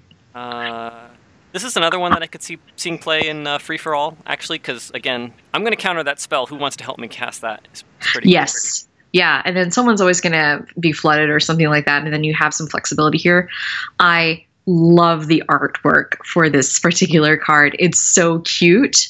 I just love this. As someone who has been, I guess, an RA and I guess HR for a lot of her life, it's just a lot of like, no. Just stop. Yeah. Stop. We can't. Can we not? Can we get a judge foil of this? Yes. Can we use these? Can we use these for like when you give a warning to a player, you just give him an out of bounds? You just give it out of bounds. I love it. It's like, that's not a legal target out of bounds. Stop it. Just stop it. Just stop it. That's not how the stack works. Stop the angle shooting. Stop it. Stop it. But yeah, no, I love the artwork on this. I think that the homunculuses on this plane must give the most epic side eye. Because they're just like, can you imagine like a homunculus like being super sarcastic with you? Just just a side eye, or just like rolling their eye at you, and you're like, oh man. You feel even worse because it's just one eye and it's huge. I'm a little bit sad that they didn't do a referee card. I mean, Zindersplit was a referee at one point, but they didn't do like an actual referee card. This is the closest you get. But, yeah, I love the white stripes on the black, Mm-hmm. though. That's very referee-esque, so I'm pretty happy with that, at least. Yep. All right. Next we have Spellweaver Duo. This card's bonkers, actually. Yes. Every time I've played this in Limited today, it was always really good. Mm-hmm. Yeah, it's a really cool card. I think it's fun that we've got both pairs on one card. Right. Which is interesting. There's a lot of different ways for showing assist on the different cards arts. A lot of them have two people on them, like this one and the last couple. Yeah. Cast Down had kind of the two lines coming in at it. Mm-hmm. I've got a larger version of the art on this one. I think if you look at the way the circles are connected, it's really neat. They've got a lot going on there. Yeah, this is a very, very complex piece. I'm very surprised that it managed to work. It manages to translate so effectively on such a small card. But I love this blown up art. You can really see the chains and the various flaily bits, like the chains and the ribbons. Yeah, the ribboning tendrily things going on there. Yeah. Yeah. It's really amazing. Gorgeously done. And it's Steve Argyle. He does great work. Oh yeah, no, it's great. Another card that's probably going to look amazing in foil. But yeah, the first thing I did think of when I saw this card was with arms wide open. Big hug! Big hug! I'm going to hug you and bounce you back to your hand. Yes. So the thing I'm going to call out here from just a color pie perspective is the return target tapped creature. That's something that totally, blue can target anything, but it's kind of started more often. It targets tapped creatures, which is interesting. It's kind of a new trend that I've seen on cards lately, which I think is really cool because it makes it much more of a catch-up mechanic rather than a blow-out-the-game mechanic. Because if my opponent's attacking, I can bounce your guys and I can get back into the game. I can slow you down because you're trying to kill me. But if you're just sitting there trying to block me, I can't blow you out with this card. I can't get rid of your big blocker and swing in for lethal. So this is something that I expect to see more and more moving forward, more targeting tapped creatures rather than just any creature. That's all I got there. I think it's a cool card. It's a really awesome card. Really loving the contrast of complementary colors, yellow and purple with that blue frame. Just really masterfully done. So, yeah. All right. So next we've got another pair in the art, Scoundrels. This is the one card that I think is most justifiable to just tap out for. On turn 3, I tap my 3 mana, you tap your 3 mana, and we get a 4/4 and drain you for 2. It's a really good deal. Yeah. It probably stops anything your opponents are doing. Yeah, just the fact that you can just get this out and it's just straight up value. It's so good. From a mechanical standpoint, this is one of the cases where I'm going to call out how it says target opponent. It's not our R&D's philosophy for multiplayer design for a long time was just to say, let's put each opponent or each player on things and it'll just scale in multiplayer, and this doesn't do that. And yeah. Actually, none of the new cards do that. None of the new cards scale by saying each. The only cards that scale in this set are reprints. You've got Screeching Buzzard and Slum Reacher. They scale, but that's it. They didn't put each player discards a card, draw a card. They didn't put the Drain Flesh or the Drain cards or the Siphon Soul. They didn't put any of that crap in here. They've decided that that's not actually fun. That's not. Nobody likes it when there's 5 players in a game and I draw 4 cards and they all discard a card. That's just. Yeah, it feels really, really just bad. Feels bad. Yeah. So they stopped doing that. Oh, and here's the life loss that I was talking about. So, going back to this card really fast, you'll see it says target opponent loses 2 life. So in Dominaria, we switched to dealing damage. Cabal Paladin deals 2 damage. Chain of Torments deals 2 damage. And Rosewater did say that this was an experiment, but they're experimenting with whether or not the life loss is actually part of what makes black feel black, or whether or not we should just go back to doing damage so that you can actually interact with it with things like prevention. It's an interesting. I don't actually know which I like better. I haven't really got a strong opinion on this. The interesting thing is that Dominaria came out with this, and then Battlebond came out and kind of immediately flipped back to the other. I don't know if that's a relic of timing. It's possible Battlebond had to be finished up earlier. It's possible they weren't quite ready to commit to it. It's possible they just want Dominaria to be a one-time shot and see how people feel about it. But yeah, from a color pie perspective, that's just something to kind of be keeping an eye out on if you care about that sort of trivial. Yeah, no, it makes sense for Black to want to care about damage and things like that because Black is like, I'm just gonna do whatever I can in order to be on top. And you are correct. I think this whole draining thing is much more traditional. I mean, these sets are typically, from what I understand, I mean, you would know, right? Because you're an R&D.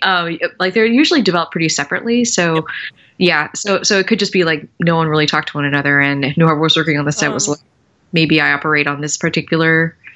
Usually, so one, there's usually overlap. Like somebody was on both sets. I guarantee there was somebody who happened to be on both sets. But more importantly, these sort of broader changes tend to be pretty widely discussed. They've got a council of colors. They've got, in meetings where all of R&D are, and they talk about things. They've got people like the editors who are in charge for like seeing what the implications are of a change of a template. There's so many ways that they could have caught this that I think it's more likely it was either on purpose they said let's just do one set, or it was just a timing thing and Battlebond had to be done up earlier for some reason, which is totally legit. There's lots of reasons that could be true.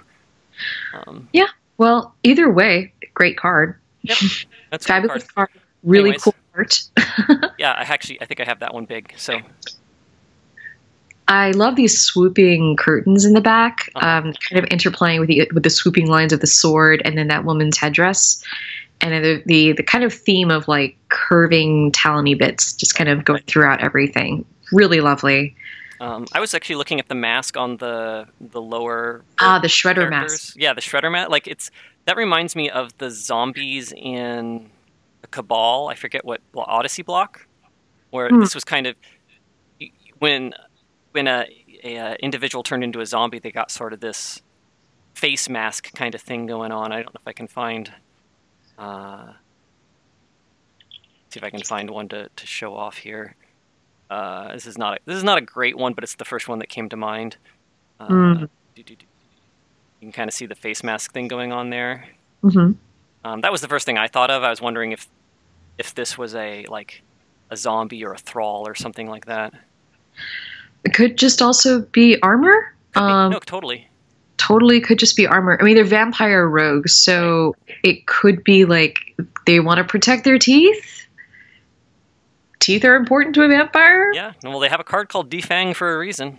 Yes, exactly. So it's definitely something you want to keep a hold of, if and when that's important to you. Yep. All right.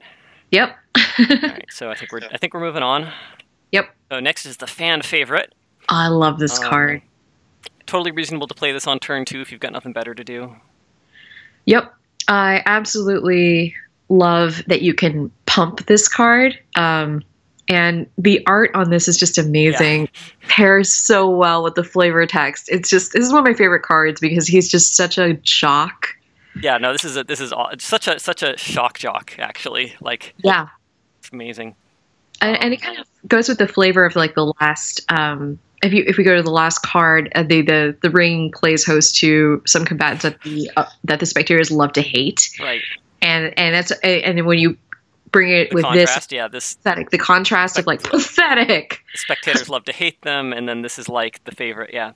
Yeah. So it's kind of very. Sorry, go ahead. I was going to call out a comment from the chat that I loved. It looks like the fan favorite is taking a selfie. Oh yes. He totally, he's like admiring himself in his sword. Maybe it's like a sword. We were talking about this on Twitter. I'm like, what if it's like a sword selfie stick? That would be amazing. Maybe he doesn't even have a sword. It's just a selfie stick. He's just like... It's a glowing selfie stick because he's a warrior. No, he's not even a warrior. Of course he's not. A warrior. So it's definitely a selfie stick. It's not a weapon. But... I love the flavor in this card, and I love how braggadocious he is. It's just really calls back to those classic 80s WWE wrestling folks. Oh, yeah. Wrestling. This is totally a sub-theme of this set is the wrestling. Yeah. Like, over-the-topness. This over-the-top.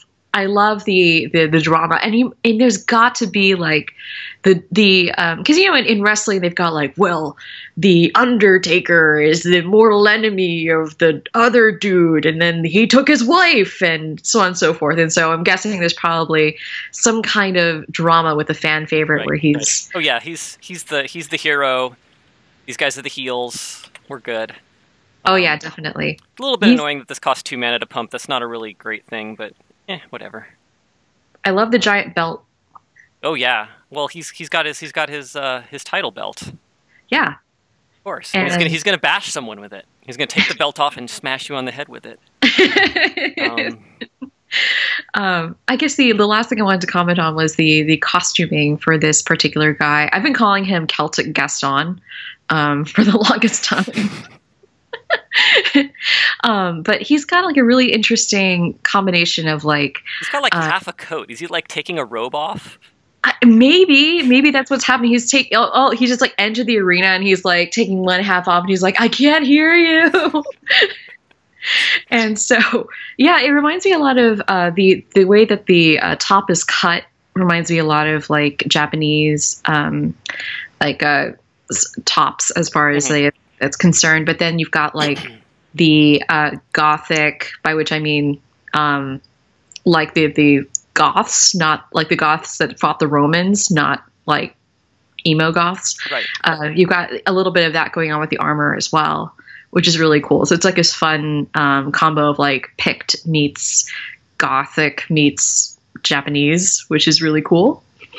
Yeah, I like it. This is one of the only 2 cards in the set with this whole, any player may activate this ability. The other one's a reprint.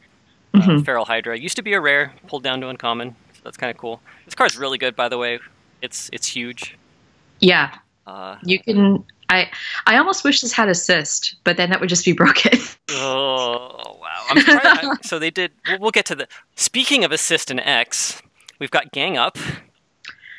That's really the clever. That's really the mechanical thing here. The assist with X is kind of neat. The art's kind of cool. You've got the 2 shadows of 2 other something or other. It says it's Gorma and Virtus. Yeah, it's Gorma and Virtus, and so we've discovered that they are definitely heals. They are not good. They're about to beat up on this poor Azra. So, is this happening inside the ring? I don't think it is. Maybe. Man, what is the climate like such that you're just beating up people on the sidewalk? This just seems like brutal, man. I mean, you got to win somehow, right? That's true. But yeah, this is a great assist instant spell. And I think also really applicable for Commander, as you were saying before, because there's going to be occasions where it's just like, we all need to get rid of that creature. Although you can only have one person assist you. That's part of the problem with assist. Yeah.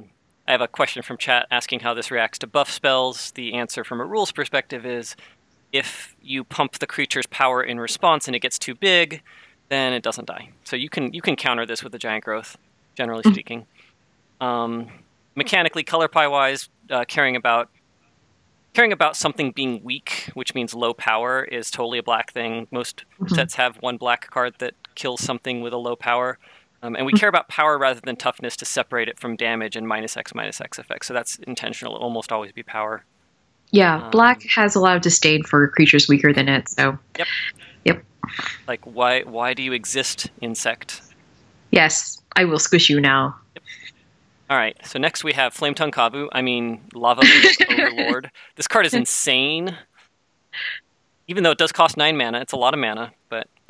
It's kind of like a really expensive, crazy, non-exerted Glorybringer. Kind of. It's Flame Tongue Kavu, but it's a 5/4 flyer. It's really good. It's really ridiculous. Yeah, no, and you're getting your mana's worth because let's say I'm paying 5 mana for a 5/4 flyer, and you're paying 4 mana to do 4 damage to a creature. It's totally fair. This card is awesome. It's got 2 heads, which is, I guess, a different take on assist. 2 heads, maybe? Instead of 2 figures or 2 lines, you have 2 heads, and you have a cat behind you. Yes. That's my cat. Is your cat assisting? My cat's assisting. Great. That's why he's in the frame. Yeah, this card's cool. It's very basic. I played this card every single match today. It was always good. Then we have another crazy monster. This card's also really good, although it does cost 7 mana. So I love the flavor text on this card. It's like the stadium is well stuck with hazards to force the action of combatants show too much caution. So somebody in R&D, or maybe everyone in R&D who was on the set must have really loved Smash Brothers, because if you've ever played it, there's like arenas where you have to contend with not just your opponents, but also like random crazy stuff that happens. Like if you're playing in the Pokemon arena, suddenly there's lava, or there's like ice, or there's like, yeah. So it's really kind of fun to have these things pop up. I have it on good authority, that Ken Nagel loves Super Smash Brothers. So there's at least one person in R&D that plays Smash Brothers. There might be more. Yeah. My take on this text was that it was just a reference to Hunger Games. Because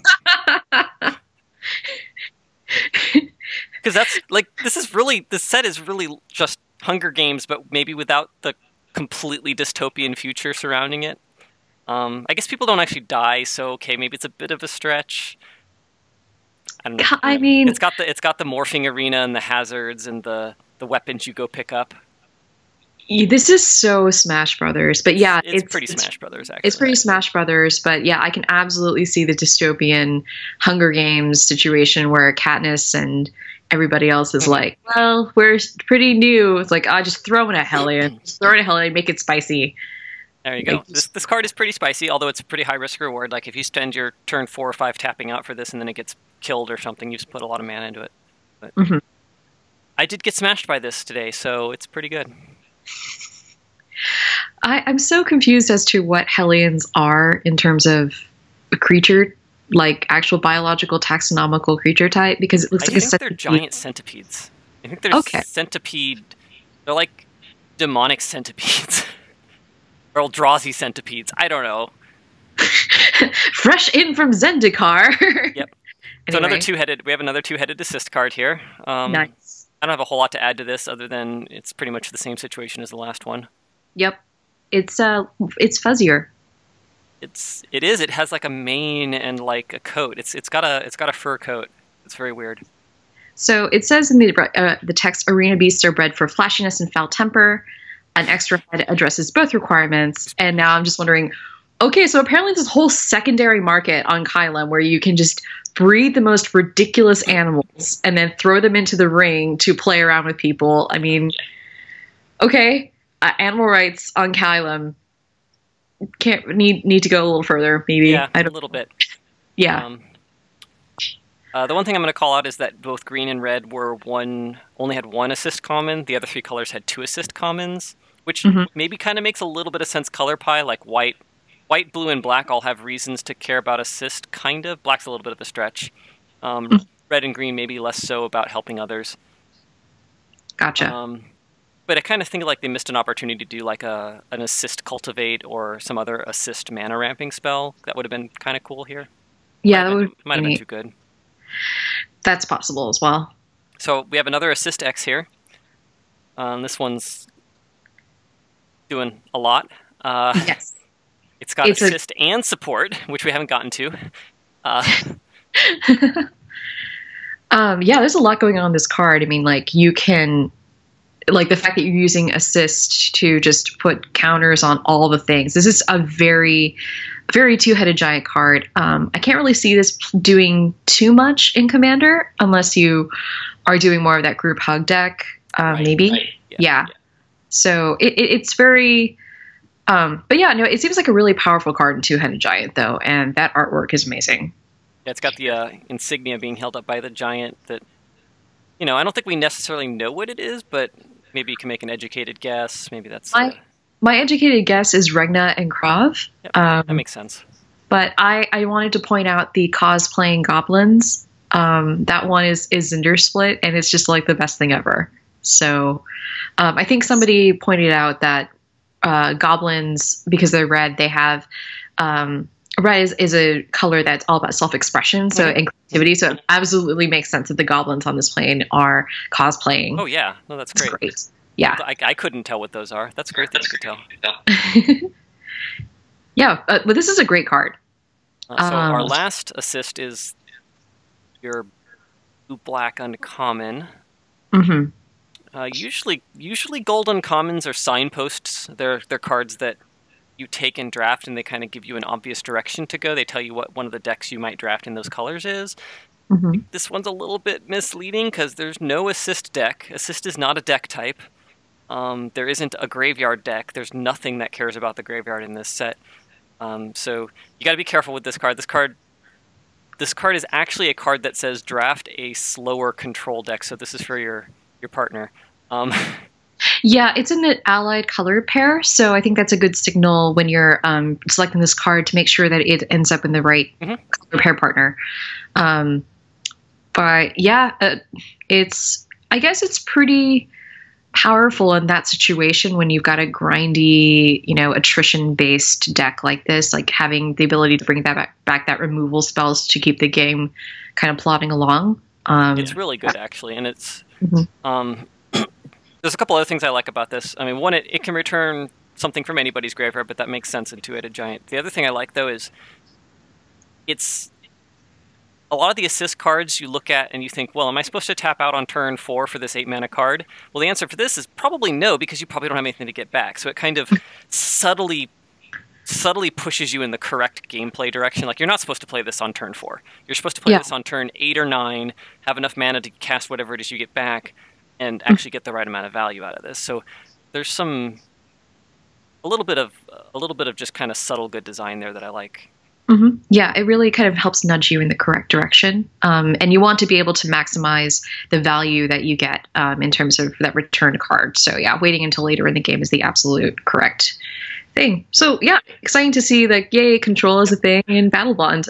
And the assist, the other thing that chat reminded me of is that the assist and the getting something back actually go really well together, because pretty much either player can pay the majority of the creature's cost, and then so you leave somebody to have mana, and it doesn't matter who is the person who gets the card back. So you can give yourself something or give your player something, and it's going to work out either way. So that's kind of a neat little trick there. Yep. This particular ability has only been seen on one other card. Possess Scab, getting an instant sorcery or creature card back. So that's kind of a neat blue-black specialty that I really like.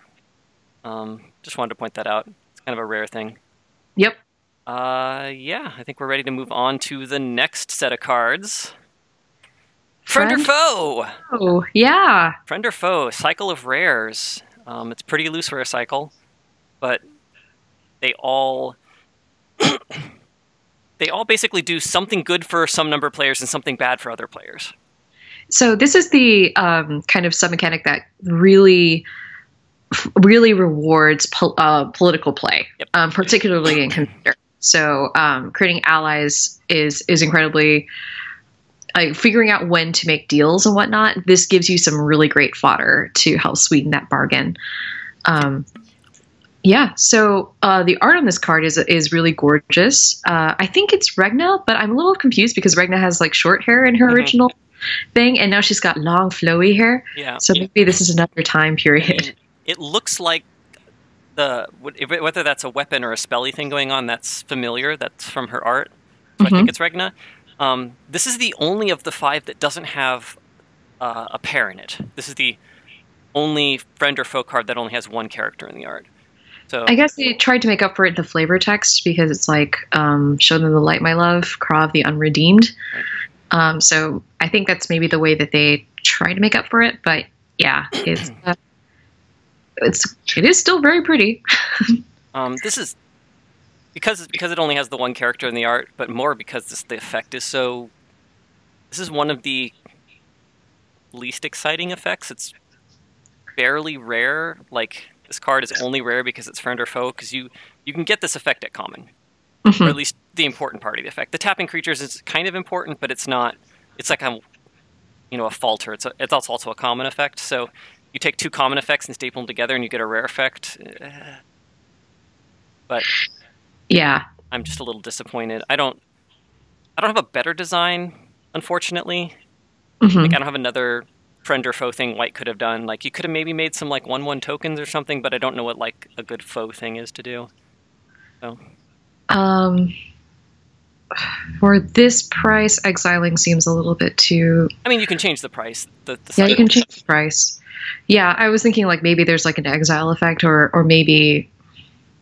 Yeah, no, I'm just trying to think of like, yeah.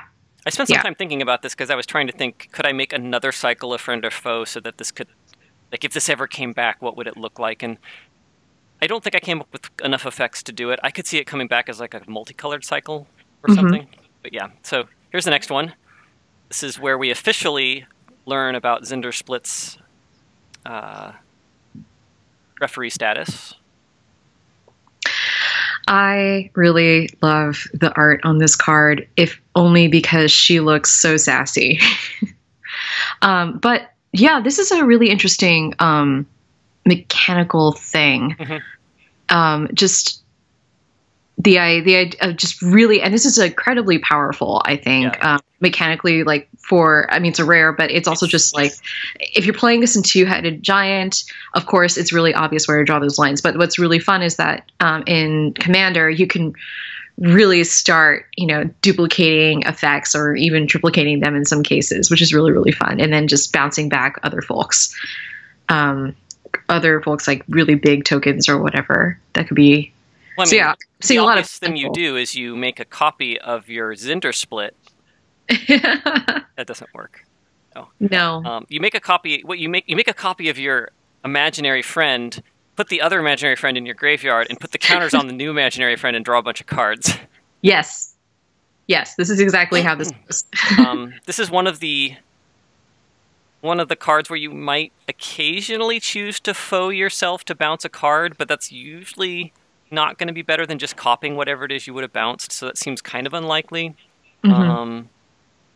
This is definitely, this is the rarest of the rares, though I like this one a lot. Making tokens and bouncing stuff is a really powerful combination.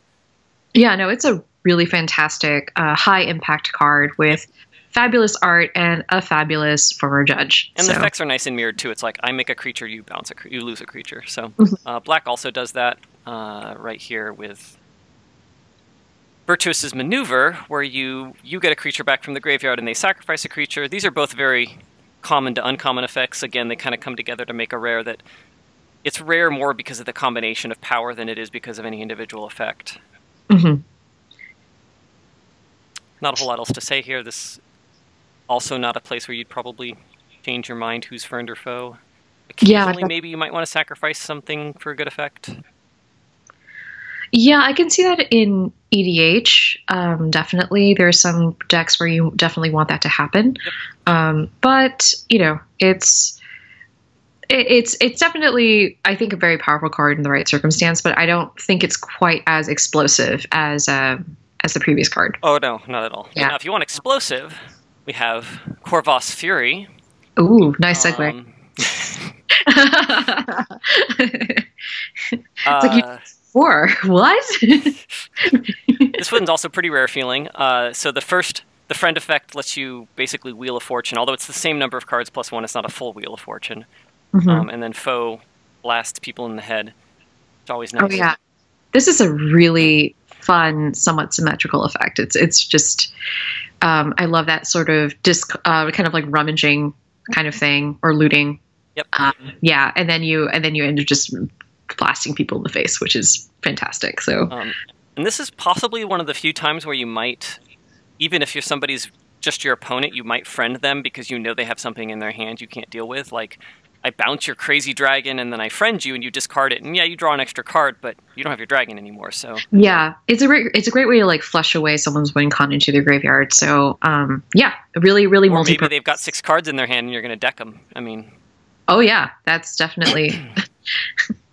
Red mill plan. Of course. It's a thing. Yeah. I almost so one of my opponents today had the Zyndersplit pair, and they drew a bazillion cards in the first half of the game, and we're like, do we just let them keep drawing cards? Because it's forced. You don't have a choice. You have to flip the coins. You have to draw the cards. So, yeah, this is one of the... I wish there was more cards in this cycle where occasionally friending or foeing the wrong player actually gave you something interesting. That would have been a neat little trick, but it's kind of hard to do that and still keep simple. Yeah. So this one's kind of the weird one of the cycle because searching for land and sacrificing artifacts and enchantments have so much in common. They go together. Yeah, they definitely. I think this is the most apparent one when you were talking about like, let's take 2 uncommon things and just squish them together into a rare sandwich. Yeah, I feel like this is one of the lowest lowest impact ones, just because it's called whim too. It's like, is there anything whimsical about this? It's pretty like value. It's just pure value. Like, like the last card had more whim to it. Like the whole like discard your hand, draw a whole new hand. That's whimsical. Like, who knows what's going to happen? Something cool is going to happen. No, we're gonna go get basic lands. We're gonna just the basic lands, because I don't even know what the story is here. Like, is he like storing the sword in the monster or taking the sword out of the monster? So here's my interpretation. My interpretation is that Pierre is like, no, Toothy, don't eat that one. Eat that one. Right. Like, not this one. This one. So like, in other words, you feed Toothy your enemy's weapons and then he poops out land? Imaginary friends have limits that only imagination can give. So sure. I'm gonna go with that. I'm gonna go with that. All right. So that's that cycle. Next up, we have another theme. We have the Warriors Matter stuff. So there's Warrior Tribal in this set. It's in, oddly, all 5 colors. You wouldn't think so, but it's in all 5 colors, which is weird. They didn't go with allies. They went with warriors because I think allies have more mechanical baggage. You would have had to do certain things to make allies make sense. So even though allies kind of has the right flavor, partnering and stuff, they went with warriors. It's the 3rd set that Warrior Tribal has appeared in. It was a Khans theme and a Morningtide theme. Yeah, I was remembering when I was playing Khans, they had Chief of the Edge and Chief of the Scale.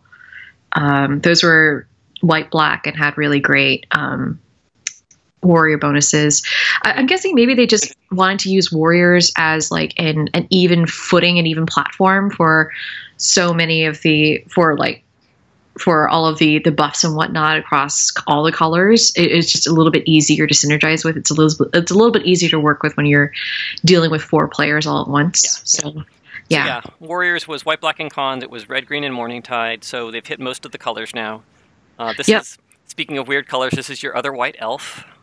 Hello. With the explanation. Yeah, the explanation for glowy weapons. The wield glowing weapons, distract their enemies, and delight the crowd. Well, that makes total sense. I mean, who doesn't want to fight with lightsabers, right? It's literally lightsabers. Like, the whole reason you have lightsabers is just for cool special effects, right? It doesn't... I was going to say it's like fighting at a rave with all, like, the glow sticks. It's like...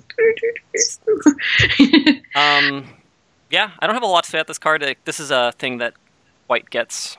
It was a 2/3 in Ixalan. Now it's a 3/2, but it has a condition. Very aggressive card. But speaking of colors, we have this lovely card next here. The Blue Warriors Matters card. That's a card. Yes. The only Blue Warriors Matter cards that has ever been printed. It's the only Flying Warriors Matter card that has ever been printed. Yes. This card is wonky. This card is very strange in terms of color pie shenanigans, but, you know, if they got to make it work for Wooburg Warriors, I mean, sure, why not? I mean, I think I would have just not done it, but whatever, you know. You know, it's fun, I suppose, and it's a warrior made of clouds, so yay. But yeah, warrior, yeah. But yeah, nice bounce effect, which is pretty great. So very nice big flying body with the bounce. Always good stuff. Yeah. I mean, it does scale slowly, so hopefully you don't have too many warriors. But yeah, repeatable bounce is just ridiculous. This card, if you have 2 other warriors, this card's probably just winning the game by itself. Even 1 other warrior, it's probably pretty good. It also kind of shows off. It shows off how difficult it is to do a scaling effect in blue that isn't on an instant, because like the scaling effects in blue that are obvious are countering unless you pay X and giving something -X -0. But as an attack trigger, like, what are you going to do? You have to bounce something, and like bounce it based on its power is kind of weird. Blue just doesn't do scaling effects very well. It's a very color pie problem. Yep. So it's a very interesting interpretation. You can see kind of all the little like weird yoga backbends that I guess design went through in order to make this happen. Yeah. But yeah. Which, I mean, again, makes me wonder why they bother. Like, it's just, this card feels like a mess in so many ways that it feels like it's a very mechanical card, and it's a very, like, it's a very skeleton-filling card. They tried to fill a bunch of things in their skeleton with this card. Yeah. You know what I mean? Skeleton, design skeleton, like... Yeah, design, yeah, totally understand what you mean. Yeah, for me, it doesn't feel very flavorful. Right. It's clearly like it's serving an end, and that's sort of all I'm getting, really. It's sort of like this blue tinged Lego block. Right. Yeah. All right. So let's we already talked about this card in partners, but it's here because it's a warrior. There's not a whole lot left to say. The whole black caring about pumping attackers is a little bit weird. That's a very white ability. Yeah, I was also kind of getting on that, and I'm kind of wondering if it has to do with like, because black is usually all about pumping oneself and making oneself like really, really big, and so but then we have like, but then I thought about like Chief of the Edge and Chief of the Scale, and I'm thinking like, okay, but then there's like they're white black, so that makes more sense. Well, and black can pump creatures, but it's usually as part of a lord effect, like all zombies get +1/+1 or all whatever, and I don't think I've ever seen a black card that explicitly cared about attackers like this. It's just weird. Yeah, it's usually because it's like an overall effect that just kind of lingers. I mean, there is that more aggressive side to black that does care about its own. So I guess there could be kind of a shared group mentality within that particular aspect of black. So I don't know. I'm stretching here, obviously, but all right, yeah. Let's move on. Mm-hmm. I love the claws here. Yes, I just came straight from the salon. How do you like my Manny? It sure was coffin shaped. No, for you. This is a rare. It's pretty good. It triggers off of any opponent being dealt damage by any warrior, even if it's not yours, so it's pretty good in free-for-all. Mm-hmm. Yay, you draw cards? Yeah, draw cards, lose life. Great. Yeah, it's very... I mean, we've seen that effect on Phyrexian Arena and whatnot, so... Yep. Yeah. Not a whole lot to say here. It's a really cool card. Pretty powerful, but... Very straightforward. Sickle Dancer. Another pretty straightforward card. This is... the first... the thing I'm going to talk about here, since it's a simple card, is that Battlebond is the first set ever to have cards that say your team on them or have the word team. One really minor exception, and that is, of course, a Future Sight card, which puts tokens into play of copies of this card. It basically gives everybody on your team hexproof.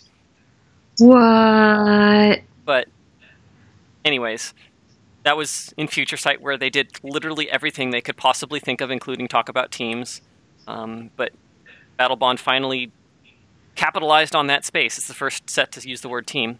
Other than there's some uncards that talk about team, but yeah, but that's uncards. So, yeah, no. Again, we were seeing the reiteration of black really caring about warriors when attacking. Yep. Since we're on the subject, I'll go back really fast and talk a little bit more about Imperial Mask. The question was actually asked of the lead designer, Gavin, why they didn't put Imperial Mask in the set. Why they didn't do one of the things with Future Sight is their hope was that you would go back and like pre-print, which would mean print them in the set where they belong when you finally get to that set.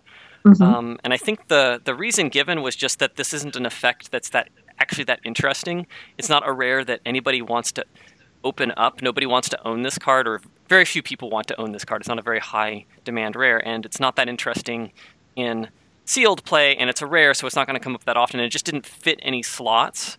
And so they felt, it's just we're not going to print it just to check a box. Like, yeah, which I appreciate. I love that they don't, they've gotten better about that. There's some things that I feel like are checkboxing exercises, and this wasn't one of them. So. Yeah, no, I was looking at the card and kind of thinking to myself, oh, that could go. I can see why that question was raised, but when I look at the card, I'm kind of like, no, that makes no sense. It doesn't really fit in the theme of the set. It doesn't really gel at all. So, yeah. This is Thrasher.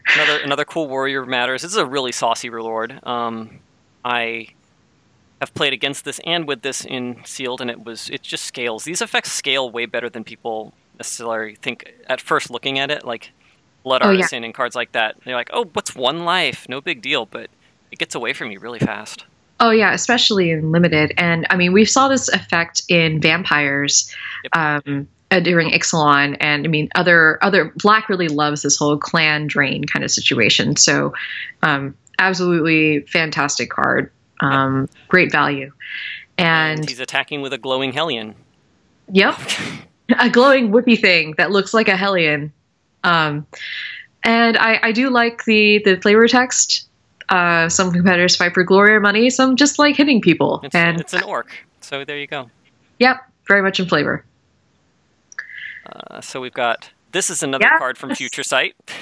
Yes. I love this card. That they keep printing. It was in Future Sight. It was in Morning Tide. It was in 2 different multiplayer sets, like Commander sets. And now it's here again. Yeah, because cowards and warriors. I mean, if you're going to do a warrior tribal, you kind of have to put this guy in there, right? This card is such a wonky card. I have a love-hate relationship with this card. I love that this card exists. I hate that we keep printing it. I mean, it's really, really good in this set. I mean, in terms of flavor, in terms of gelling, it just absolutely. It just makes such complete sense, and I am sorry that it has really plagued your existence with its okay. It's the only card in Magic that explicitly has the word coward written on it, even though it's a creature type. There are no creature cowards, which is really sad because there's a couple creatures that should be cowards. There's the 2/1 legend Norin the Wary. That when anything attacks or any spell gets cast, he goes away. He should be a coward. Why isn't he a coward? Yeah, no, I think it's absolutely correct. We should absolutely make use of that. Yeah. All right. That design space. Go for it. All right. Not my job anymore. Bull Rush Cruiser. Not you. Other people. You should do that. This is like our third 4/3 warrior. Lots of 4-mana 4/3s. So, I guess one of them's a 3-mana 3/2 that becomes a 4/3 when it attacks. But there's lots of 4/3s in warriors apparently. Mm-hmm. Yeah, that's what I got. Pretty boring card otherwise. I like the headlong violence because he's a bull and he attacks with its head. Yeah, that's all I got. I'm sorry. That's fine. This one's cool though. Najeela. Yes. This is our mythic warrior. This is our one iconic mythic for this theme. Usually every theme has like a rare or a mythic at a minimum, just to kind of show off the ultra version of that. Which is something that I don't know if Mark Rosewater's ever actually talked about, and I'm not sure if it's actually technically a rule, but he talks a lot about how if your theme's not at common, it's not a theme. But I think there should be a similar rule, at least in my opinion, that if you don't have at least one mythic or rare for your theme, it's not a theme. Like, you have to have the really cool version of that. Otherwise, what are you doing, right? Yeah, it's sort of like you kind of push it to 11, and then you see the effects at that scale, and it's really, really fun. This card's wonky. This card's amazing. The card's really good, and it's got 5 color. It's a 5-color commander, which lets you play that 5-color warrior deck they've kind of set you up to play.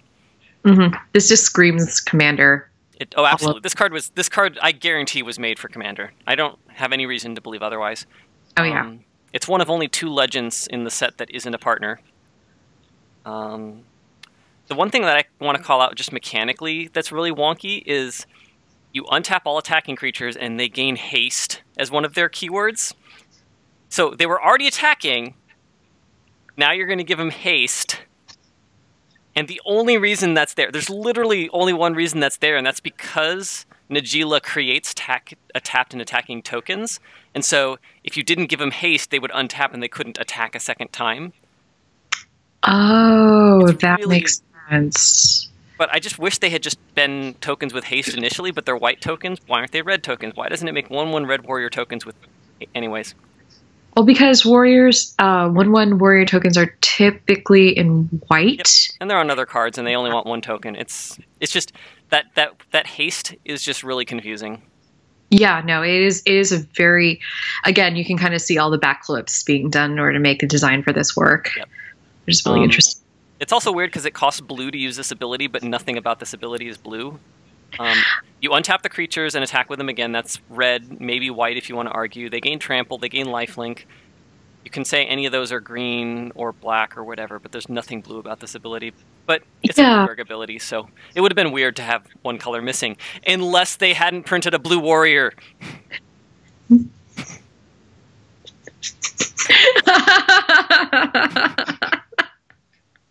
it comes all around again. It comes around, and then we're just like, why? Why are you here? I don't know. I guess someone was really excited about this, and so they're just like pushing it to the max. And you know what? I guess, you know, that kind of passion, we can't really rag on that too much, I suppose. Anyways, I don't know. I think she's gorgeous. Love that armor design. Really love the pink. She looks a lot like Rachel Agnes, which is super interesting. But otherwise, yeah, the hair's lovely. The hair's gorgeous. It matches the glowing weapons that are kind of barely glowing. Yes, but they are technically glowing, so that way you definitely know she's a warrior.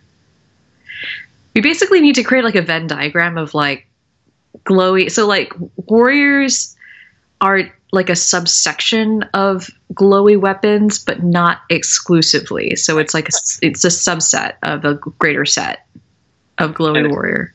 There's warriors and weapons that glow, and they have like they're kind of like that. But then you've also apparently got clerics over here. So I don't know. Somebody in chat, make that happen. Make a Venn diagram. Chat has contributed that all new warriors get lightsabers, which I think I already covered. So we're good on that. We're good on that. We're good on that. The one thing I want to do with this card, and this is my last comment, is it's actually really hard to go infinite with this card because you don't get main phases between the attacking phases, and you only untap attackers, so there's no obvious combos. But there's one card, Druid's Repository. Whenever a creature you control attacks, you basically get to store a mana. So as long as you have 5 or more creatures, you can just go wham, wham, wham, wham, wham, wham, wham, infinite times. Oh, man. I found it. I found the combo. You found the combo. Okay, we need to go tell Shivam this because like he's already like, I love this card, and now he's going to be like a terror next time I play him in Commander. Chat points out that Phyrexian Altar also works as long as you sacrifice the new tokens that are being made from the warriors that are being attacked. So there's that too. Mm-hmm. There's other ways to do it, but yeah, there's a lot of ways to abuse this. No, there's not a lot. There's a few. Oh, there's okay. Well, there's a few very, very good ways of making this crazy. Yeah. All right, Decorated Champion. This is a pretty common effect we see on green mana, kind of 2 mana green creatures. Usually they're 1/1s though. Usually you get these 1/1s. Mm-hmm. So it's kind of interesting that this is already a 2 mana 2/2. Well, I don't have a lot else to say. It's pretty aggressive. Like if this card was in standard, I'd try to find a way to make it work. It's not quite good enough for Legacy because all of the Legacy elves are shamans and druids instead of warriors. If they were all warriors, it would have been great. Yeah, I mean, pretty straightforward design. Nothing too exciting, really. Yeah, and this guy apparently is a veteran, and he looks the part. Yep. Cool. Let's move on to the final warrior card and our gold uncommon signpost. That's actually a signpost because warrior is actually a thing. Yes. This card is lovely. I got this the flaming glowing weapons. I love it. It really does take. This is what warriors should look like with regards to their glowiness. Like this is really what they should have sent to every person who made warriors and said, "This is what you need to aspire to." Yep. Yeah, they could have sent like glowy with trails or something, and yeah, that would have worked. Mm-hmm. So I just wanted to point out, like, I love the flavor text on this because it pretty much encapsulates everything I love. This is your card, right? This is my card.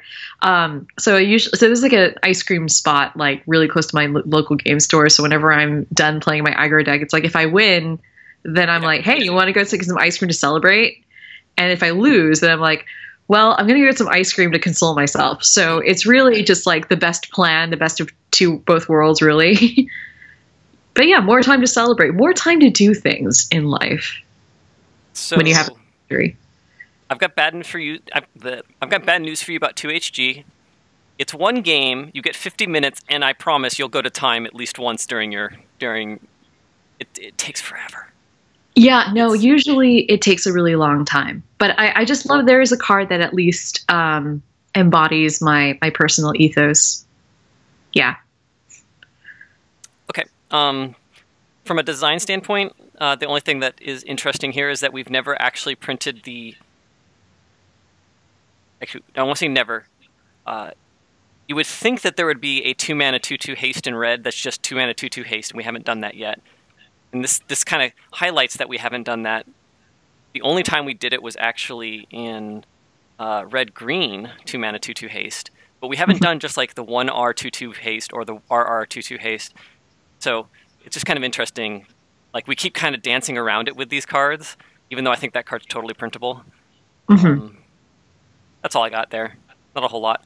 So support is I think our final or maybe second to final theme in this set. It was originally in Oath of the Gatewatch. It was a green-white theme there. It's a green-white theme here. It's only in green-white. And oddly enough, they didn't do a green-white uncommon. They didn't make like the support draft around card. A little bit weird. Yeah, it was. Yeah, we'll get to that. We'll get to that. But this card is a reprint. Not a whole lot to say here. We're going to probably go through support pretty quickly here. Yep. This guy.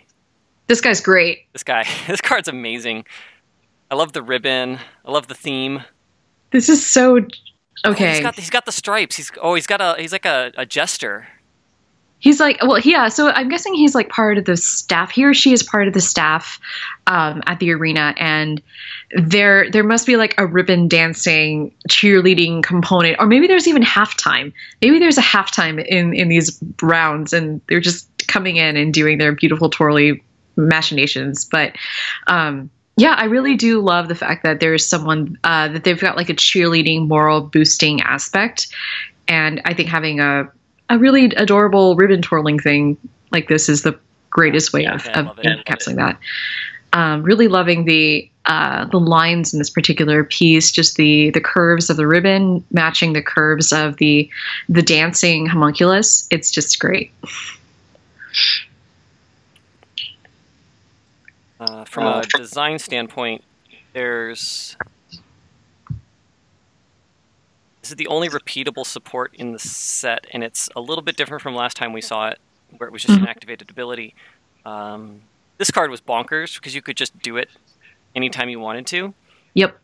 And they took a different out here where you can do it every turn, but it's during a very specific time. It's a beginning of combat trigger, and so it kind of removes that ability to make it an onboard trick and a blowout trick, and instead forces you to commit at a certain time. I think I've been seeing a lot more at the beginning of combat on your turn. I think that might actually be the new upkeep. Interesting. Because it lets you draw your card, do main phase stuff to kind of prepare for that trigger, and then you do the trigger. So Okan and Zindersplit are understandably for other reasons, but they're both beginning of combat triggers. This is a beginning of combat trigger. There's a few other cards that are beginning of combat triggers. It only makes sense for things that have something to do with combat, but I think it's becoming kind of that new once a turn phase. It's kind of neat. It's a neat little design trick. Yeah, it's definitely neat. I'm kind of thinking like, what if we had assist on this? And I'm like, that would be really bonkers. Michelle, don't do it. What if we had assist? Oh, yeah. Don't do it, Michelle. The other thing I wanted to point out is this is the only non-blue homunculus ever printed, with one exception, which you might have seen if you saw me doing these things. There's only one other white homunculus ever printed, which I thought was another neat thing. Most homunculi are blue, but we've got this donkey little artifact creature, and then we've got the Jubilant mascot. So it's pretty cool. It's pretty adorable. So here's some more reprints. Gideon Jura is apparently showing up for a battle. I love this idea of like Gideon just kind of pops in. He just planeswalks in the middle of things like, "Hey, here's morale. Here's counters." It's like he's like the Oprah of counters. He's like, "Here you go. Here you go. You get a counter. You get a counter. Have fun. I'll see you later." Yeah, have fun. Draw a card. Have fun. I gotta go fight 2 wars on different planes. So here again, here's our rare. Here's our theme exists at rare card. The only enchantment with support, kind of a little bit weird. The ability's kind of cool. It does a lot of cool things. It's not just a support enabler. It also bounces anything from Triskelion to your persist creatures after they die a second time or whatever. There's so many things you can do with this. I see this card showing up in a lot of random commander decks. Yeah, no, this is a really, really interesting, super synergistic card. Also, they're doing a high five. Oh yeah, I've got that right here. Epic high five in the universe. They're doing a freaking high five. That is amazing. Yeah, and also this is like you can see the dress on the angel now. Like you couldn't really see that in the other art. Super flowy and gorgeous. Again, we're seeing her with longer hair, which is interesting, I suppose. But yeah, it's really adorable. This is just an adorable card. Really great. So yeah, I hope somebody now that I've seen the dress, the flowy, silky dress thing going on there, I hope somebody cosplays that. Yeah, she's also got like a flowy dress in her original, profile card. Yeah, it's a little harder to see though in that card because of the colors and the fighting going on. But this one is really clear. Yeah. The other thing I'll point out on this from a mechanical standpoint is that when you target the creature, it has to have a counter, but by the time it dies, it doesn't have to have a counter. So you can target your, walking ballista or whatever and use all the counters to shoot your opponent, and then it goes back to your hand even though it had no counters when it died. Oh, nice. There's a lot of tricks you can do with this card. Ooh. Yeah, together forever. Yep. So again, we're back to Hunger Games with sponsors. This has been sponsored by this generous patron, also known as Nike or Starbucks. I don't know. I'm wondering like how this. So there are patrons in this world. If there are like sponsorships in this world, like how. I guess there must be like some huge behind the scenes like competitions to make sure you get that kind of sponsorship, which is pretty crazy. Yeah, maybe. Maybe. This card's really, really good on the rate compared to all the other support cards. I mean, if you think about it, this is a 3-mana 3/6 kind of, which is already bonkers. Obviously, you don't put the counters on your own creatures; you put the counters on your opponent's creatures. In which case, it's a 3-mana 1/4 draw 2 cards, which is also bonkers. Like this card has a lot going on for it. Yeah, no, it's great.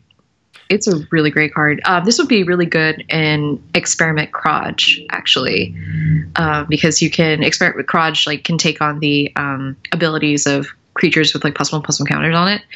And this is also really great in Hapatra, because I mean, so I was looking at the art actually, and the color scheme looks a lot like the Lore Weaver Lay Weaver pair. I wonder if that's who they're sponsoring.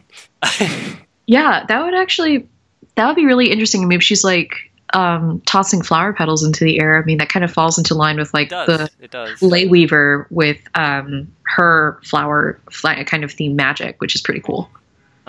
So the other thing I'll point out, just from a design perspective, this is kind of a group huggy kind of card. This is a card that cares about other players' stuff, and that is just, I don't know of any other cards in green that have ever done anything like that. It's kind of weird. There's cards in green that like have the drawback of making your opponent's stuff bigger or that kind of thing, but I've never seen, like, group hug is traditionally white, blue, red because of Zedrix or whatever, the Zendru. Zendru, the Great Hearted, yeah. I don't know of any other green cards that are group huggy type cards. I can't really think of any off the top of my head either. So, but in terms of like green, I guess, it wants, there's a sense of like bounty and providence and then just growth. So yeah, growth is totally green. Yeah, so I guess that's the aspect that's being run with here. It's also a bit fiddly because it says whenever you put one or more counters on a creature you don't control, which is caring about who does an action can get real fiddly. That's just a rules thing. You got to be real careful. It doesn't trigger off of any counters. Somehow you have to be the thing that puts on it. That's all I got there. We got more reprints. Gideon's back. Yeah. He's back again. He's back again. He just pops in. He pops into punch. He pops into support. Like, I'm out. Saddleback Lagak. I have this down as winner of the best internal rhyme scheme. Saddleback Lagak.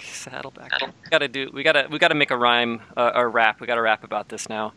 Or it could be a folk song. Or we could just be done. Yeah, we could also just be done. We already covered this card from Partners. Not a whole lot to say here. We've already talked about Crowd Goes Wild also. I don't know if I mentioned this, but this is a very Future Sight-y card. It's got two keywords, kind of the mix and match thing from Future Sight. Weird thing there.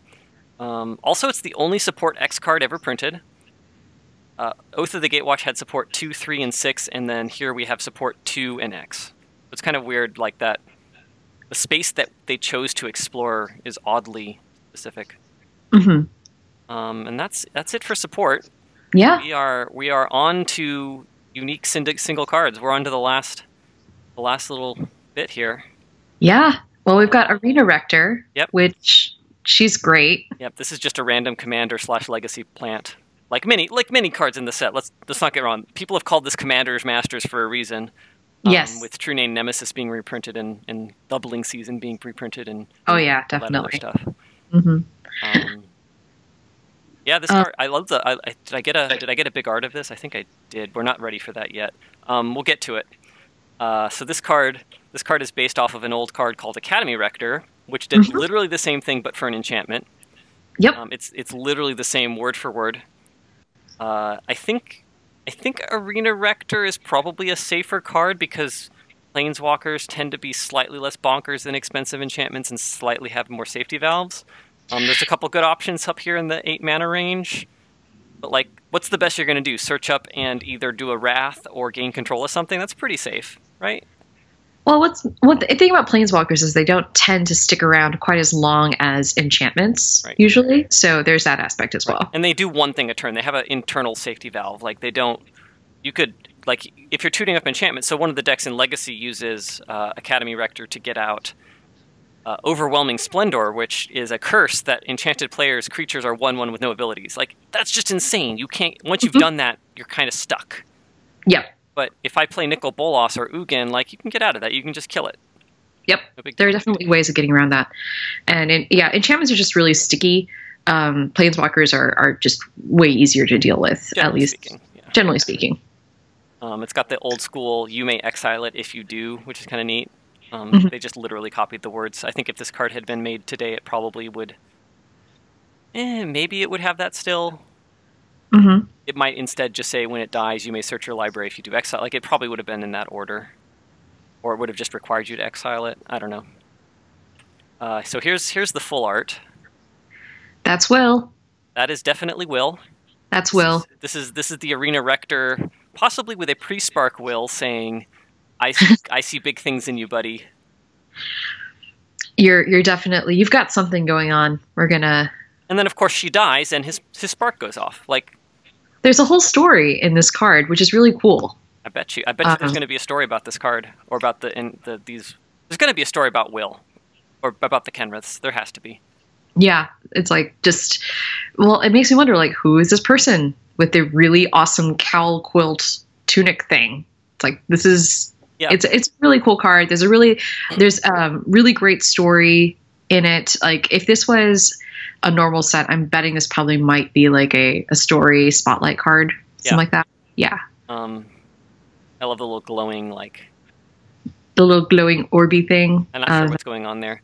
So this is the card that I think most calls to the flavor outside the arena. Like, this is this is Arena Rector. She's training. This is training right here. This is the closest we have to training. So,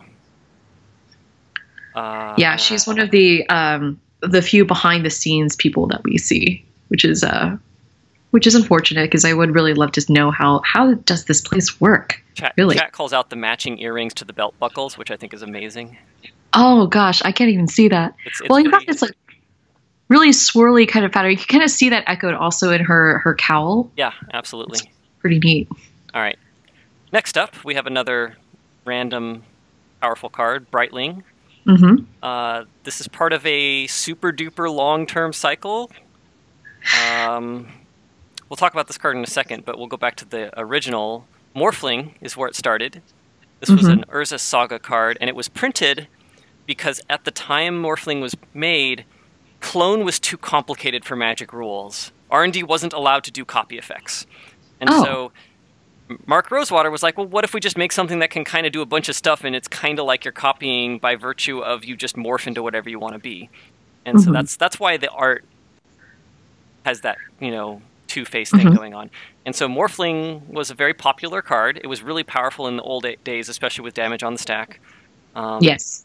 And then from there, they made Torchling in Planar Chaos as sort of the alternate Morphling. And then they were like, well, why not? Let's just go crazy. Let's do more Morphlings. And so they made Thornling and Aetherling.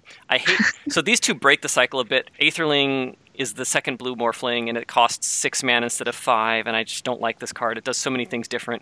Thornling also breaks the cycle by being a 4/4 and now only having one creature in the art. It's kind of a really loose cycle that we've got going on here. But now we've got the white one. We've got Brightling, which only costs 3 mana. Way more powerful. Yeah. Super powerful. It's just so freaking flexible. That's what I love about this. So I've been wondering what the black Morphling is going to look like.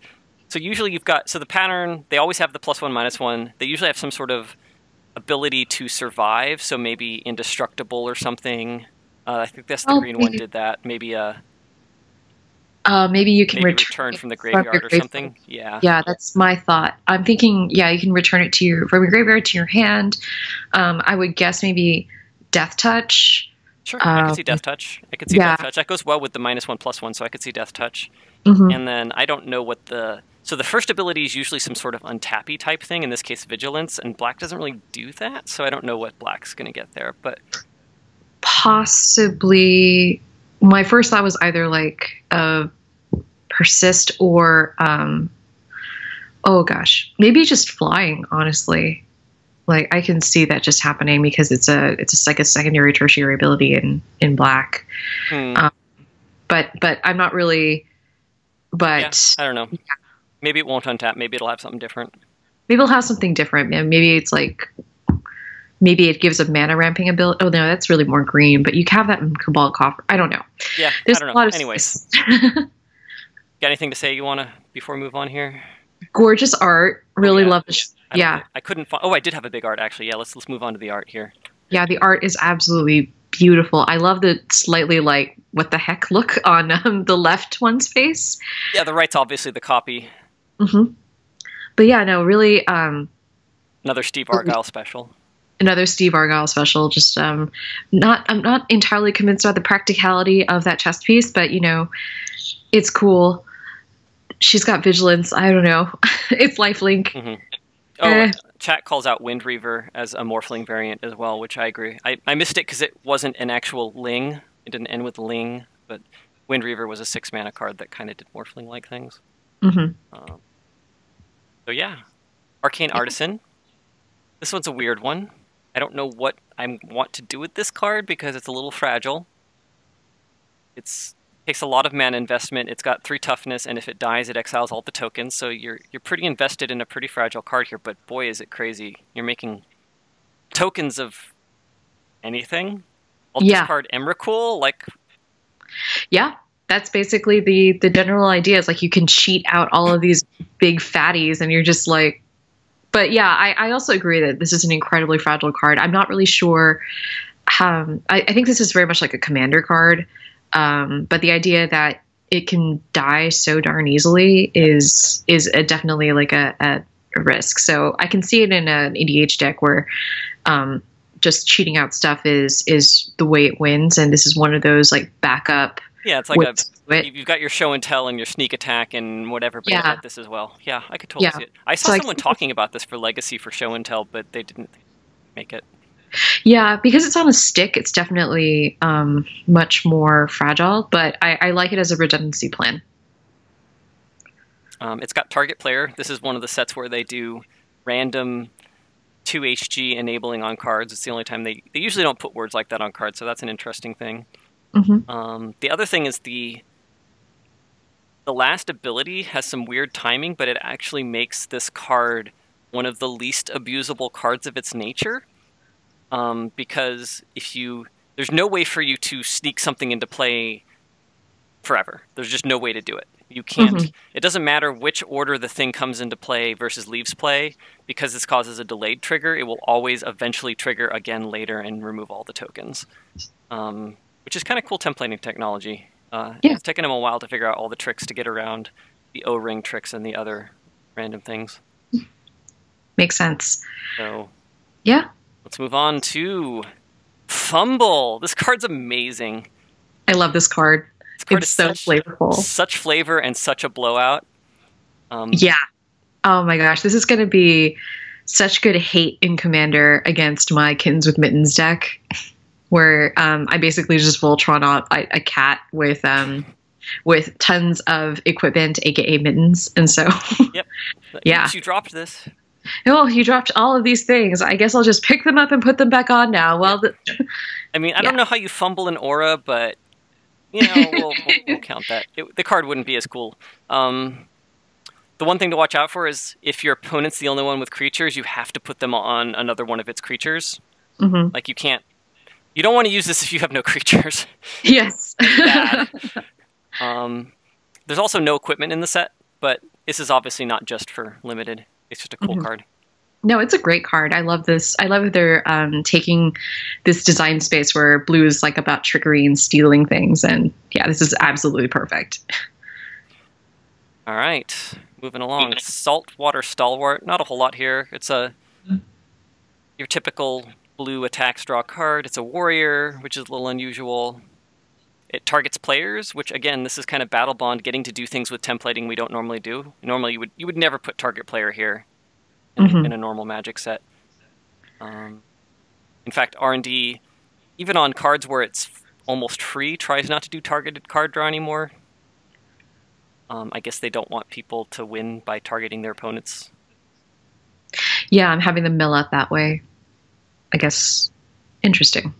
Okay. Yeah, I mean, that's what Battlebond does. This is how Battlebond breaks the rules. Every set has something that breaks the rules. Like, you go on Making Magic and Great Designer Search and all those things, and you read all the design stuff, and they're like, don't do this, do this, don't do this, don't do this, don't do this, do this. But like, I guarantee every one of those rules, there's a set that breaks it in spades.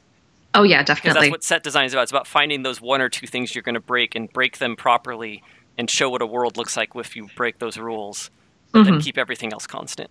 And so Battlebond is breaking the rule. One of the rules it's breaking is, not putting extra words on cards to make them better in team games. It's actually a pretty important rule. It never gets broken normally. So yeah, no, it's great. Awesome. Well, I mean, it's another blue warrior. At least this blue warrior makes a heck of a lot more sense than Nimbus warrior. So, huzzah. All right. Cool. That is my verdict. We have another warrior here with no weapons at all. This is no weapons at all. He doesn't need weapons. But how do you know he's a warrior? He has no weapons to glow. Wings. He's got wings of glory because he's a peacock, and it's the best thing ever. Anyway, I think this card's beautiful and ridiculous. I actually love these this whole everybody draws a card effect. There's another one in the set that was reprinted, the Eager Construct Everybody Scries 1.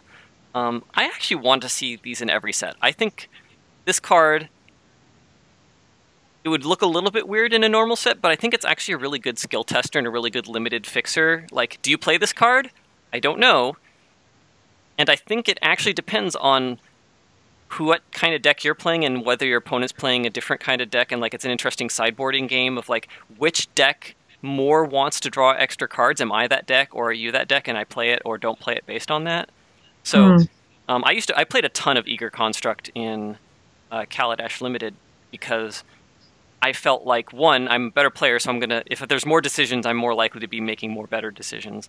And if I can survive, so I have a 2/2 for 2, which helps me survive, and I scry, which helps me survive, my deck will survive to the late game where I'm more likely to win. So I would actually play this card pretty often in Limited if I had the opportunity, regardless of what my opponent was playing, because one, it smooths everything out, and you kind of hit the nail on the head when you were like, having more cards gives you more options, and that's always going to be a good thing.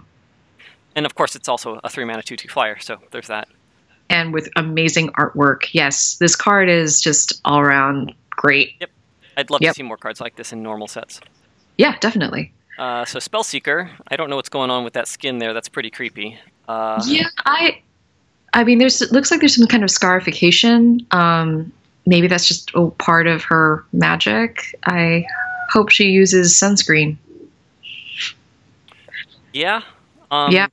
This card is kind of a legacy plant. I don't know if it's actually any good or not, but it's part of a mini cycle. There's these other cards that do very similar things: power 2 or less, toughness 2 or less. So now we have a spell of 2 or less. The thing that I'm not sure is, like, I don't see where the green and the black ones of this can go. There's not really any other numbers to compare to. Yeah. So this is an R&D puzzle that I'm glad I don't have to figure out. Somebody, and the worst part is, like, you probably could get away stopping here, but if you ever figure out one of them, you can't just do one. You have to do the other eventually. You can't just leave the cycle at 4. So, yeah, no, you have to do the final one if you ever make it. But yeah, no, it's a great tutor card. Really fantastic. Not sure what's happening with her, but I hope she's okay. That's sort of my verdict with Spellseeker. But yeah, definitely totally within blue and really fantastic. Yeah, I think that everything I have here, I'd like to know what's going on with that skin. I couldn't find a larger art to kind of get a closer look. Chad is saying it's very Almond-Ketty, and I agree. She does look very zombie-ish and very kind of stoned, actually. Moving on.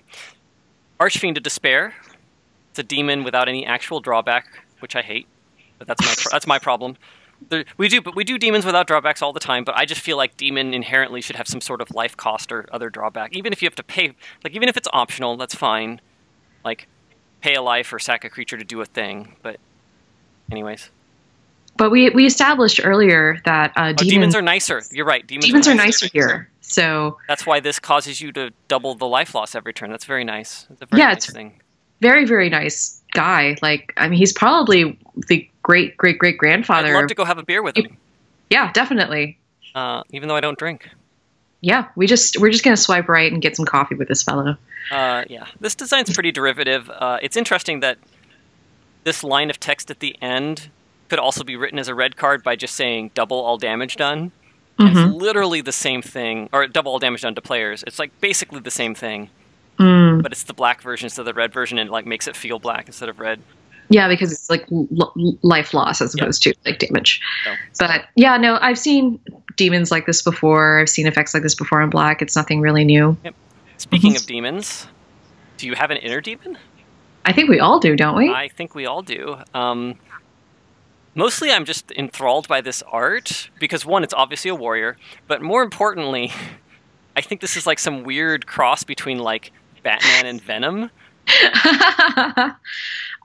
So the first thing I thought when I saw this was DC's Raven, who is a kind of like a magic using character part of Teen Titans, and she has a demon as a father, so she has demon ancestry. So when she does magic, if she's like walking too close to that line, she will start like taking on demonic physical traits. So that's what this reminded me of. But yeah, I'm wondering if this is like an Azra. Like, if this is something maybe that they have, perhaps they can tap into it on the battle. That makes total sense. That flavor makes a lot of sense. This is an Azra that's kind of gone off the deep end, as it were. Yeah, no, I think it totally makes sense. Another one of these really interesting auras that we're seeing. I guess we saw a little bit of that in Ixalan, but I'm loving this, like, sweeping effect. It's a really powerful effect, actually. Like, you can just tack this on pre-combat to really get this in. You can put it on post-combat to kind of like swipe everything. It's really cool. Yeah, I think this is just a really cool, flavorful card. There's actually only like 2 demons in Battlebond, so like the non-demon thing is more about the flavor of. Like it could have said all other creatures, and it would have been fine too. But I think it's a neat flavor to have non-demon there. Yeah, no, I really enjoy that. Yeah, and it's also kind of a new take. Not really new take, but one way we fight card advantage of auras, the card disadvantage of an aura, because a lot of times I'll play an aura and you'll kill my guy. Assuming that this resolves, I've obviously made up the card disadvantage because I've killed your stuff. So I almost don't care if you kill my demon at that point. I've already got the value. So auras with come into play abilities is a thing that I've been seeing a little bit more of lately. There was a whole cycle of cartouches in Amonkhet. So oh yeah, that was great. So yeah. The other thing I wanted to point out is that this actually ends up hurting other Azras. That's true. That's true. So yeah, even if they have demonic ancestry, it's like not enough for them to get shielded from They're this not effect. demonic enough. Got diluted. All right. So Stunning Reversal. This card's amazing. Yes. I want to see this card played in Legacy. It's probably bad, but I want to like. There's the blue counterspell that during your next turn you lose the game if you don't pay for it, and I want to just counter your spell, untap, draw 7. It's terrible. It's probably terrible. There's a bunch of time walks that make you lose the game too if you don't win the game, so that sounds like fun. I don't know. There's probably a deck in there. It's probably terrible. It's just one of those. It's a Johnny card. Like this is a card for people who love walking that crazy line, and it's just. I'm glad that this is there, and I would love to see a game where this has that momentous kind of impact. So. Yeah, every set's kind of got its one rare mythic that does something crazy and new, and I think that's this one here. This is definitely a line of text I never would have even predicted. So, yeah, I love it. It's great. Right. I think so. Thrilling Encore does something that I could not find any example of in Magic. It's a pretty obvious design once you read it, but I couldn't find anything like it. So I don't know if this is unique or not. There is that red-black. Creature card in Dominaria that returns creatures. From your graveyard. From your graveyard, right. yeah, but not. It's the all graveyards part that I think makes this. Yeah, that's really interesting.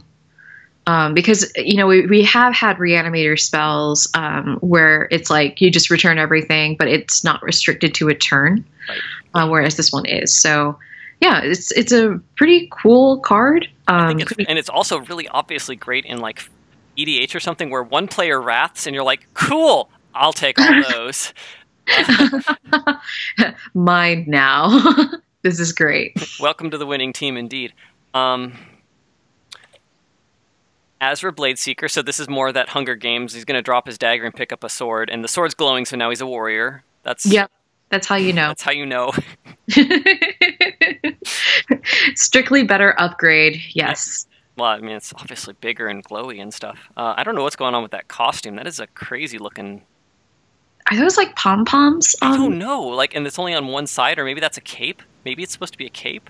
Oh, yeah. Oh, no. Capes have been strictly one-sided this whole time. Oh, right. It's usually like a pauldron, and then there's like a one-sided cape because, I don't know. Sword fighting. Yeah, sword fighting. But it's on the wrong arm for that. But whatever. Anyways. Yeah, definitely. If you want to do the cloak and dagger thing, that's definitely not how you do it. There's a lot of extra words on this card because it's Battlebond. In any other set, this would just say, like, you do this thing. So that's why we don't do this in normal sets. Mm-hmm. Such a weird common. But it offers possible upgrades, so that's always what you... Yeah, it's fun. I'm actually surprised it didn't say, like, any number of target players may discard a card for, like, the political shenanigans, but whatever. Yes. Bonus round. This card's awesome. Oh, yeah, this is great. It's, the flavor text literally has the word combinations in it, and it's obviously a combo card. So. Oh, yeah. Another one of those Johnny cards where you're just like, this is just go off. Just go off. Right. Although we have another card, I think, coming up that helps punish that. But yeah. And this also works for everybody. So if I cast this and then I cast a spell that gets copied and my opponent counterspells, their counterspell gets copied. So we're kind of back at square one. But I wonder like if there's like a deck here where like I'm literally wondering if there's like a legacy deck here where I can like cast mana morphoses and red rituals and stuff, and they're all doubled, and so I go off really fast. I don't know. It's probably not there. Probably, maybe. Okay. All right, so here's your goblin. This is okay. So this goblin is cosplaying as Sylvia Brightspear, and it's the best thing ever, and I love it. This is just wonderful. I also, gosh, it's just the cutest thing. Like it's amazing. It's amazing. It's just so cute. I also just love that this is basically a fan that has become so swept up in everything that he actually just like gets onto the battlefield and is like he's in there. Yep. Swing and he cheers so well that it makes things easier to cast. He's like, please cast shock, which doesn't have. For those of you who haven't read the FAQ, I quote, some cheering fanatics are enthusiastic about shock or mountain. You're allowed to name those cards. Yeah, this is an interestingly weird ability, but it's totally red. Like this is a red ability. Red can make things cheaper. Red can add temporary mana, so it's cool. Yeah, it's a really great card. Fantastic art. Yeah. This card's cool. I don't know how a vendor is a 3/3. That's a bit big for somebody hawking their wares. My answer is that they're carrying at least 3 different varieties of potions, and those bottles can get really heavy. So they need the extra arm strength to keep like foisting around all those potions as they go around the marketplace. Yep. The other thing I like about this card is it's really amazing in 2HG because you can play this on 4, and then your partner plays a 6 mana spell on turn 4, and so it's really bonkers. It's great. So more combos, more crazy things going on. Sorry. The other thing I want to mention is like this is the second goblin that we've seen that is strictly like trying to help. Oh yeah. Others. Yeah. So I love that we've established goblins on this planet as like enthusiastic cosplay fans. Goblins are enthusiastic and friendly. Demons have turned over a new leaf. Like everybody's friendly here. Everyone's so nice, except for Gorman. Gorm's a dick. Yeah. And his partner, Virtus. They're both terrible people. Guy 2/7 asshole. Stolen strategy. So this card, every turn you get a card for each opponent, and you can play them for free. But it says non-land, which is something I wanted to call out. Actually, the most interesting thing to me about this card is this subtle shift in design space. So when Red started getting this impulsive draw ability in, I think, M12, where you would exile some cards and you could play them this turn. And it started out as being any cards. You could play any cards, lands, or spells. And that lasted all the way up through Spark of Creativity in Kaladesh, which, again, says you may play that card until end of turn. And then in Hour of Devastation, we switched to non-lands. And then in Rix, in Ixalan, we had another non-land. And there's another one... I think Atali says non-lands, and there's a card in M19, I'm not going to spoil anything else about it, but it also says non-lands. And so I'm wondering, that might just be a permanent switch. They might have decided, you know what, red impulsive draw, even if whether it's opponent stuff or not, maybe it's just non-lands now. So, oh yeah, Chandra and Kaladesh was non-land too, so they might have been in the middle of that switch. Yeah, I think it makes more sense because Red isn't interested in Red wants to do things now. Yep. It's not interested in growing and ramping up for the future. It wants to act. So yeah. I mean, it makes total sense, and I think it's a huge power drop. Like this card would be so much better if you could get your land for the turn and get that extra card. So big deal, but maybe that's cool. It's way worse than Atali. That's my main comparison is like, Atali's 1 more mana for a 6/6 and the spells are free. I mean, it's obviously more vulnerable as a creature, but... Yeah. Atali is also, a freaking Dionyssus giant elder dinosaur thing.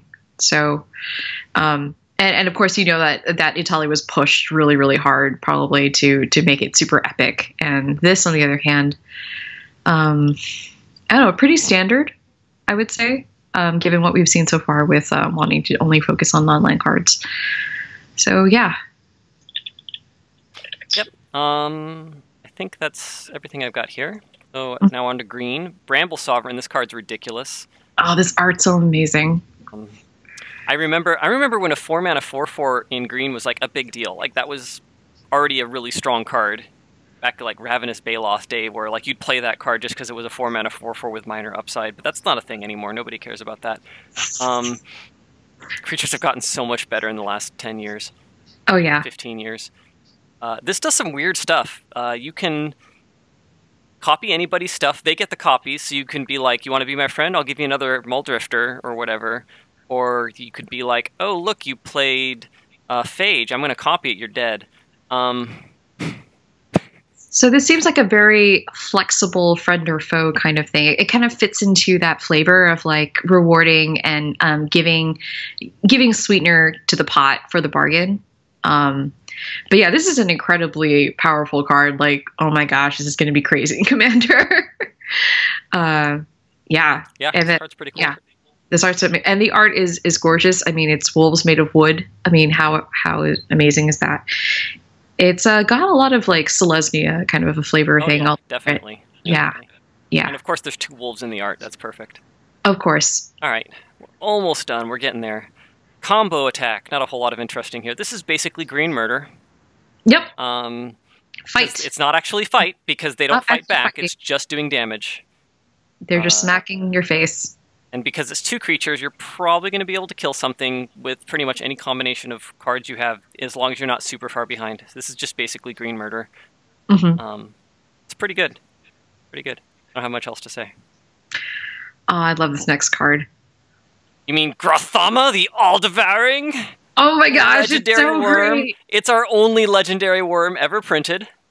So I don't know what it is about this year, but we apparently now have like legendary creatures that we didn't really even know we wanted legendary. Of course. Like Fog Spirit and now Worm. Yep, and Slimefoot.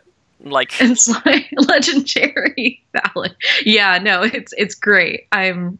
So this is again another one of those like Smash Brothers things where you just have the arena starting to fight against people just to add some variety.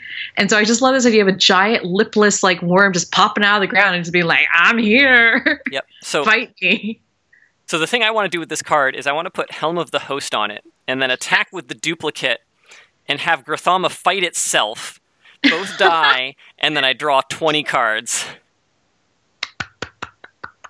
Well done.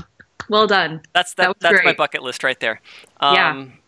So you can't, it leaves the battlefield, so it doesn't, like, there's no tricks here. You can't trick your opponent into fighting it, killing his creatures, and then, like, unsummon it. There's no, you can use that to get cards off it. You could, attack a thing, fight it, unsummon it, draw some cards, put it back into play.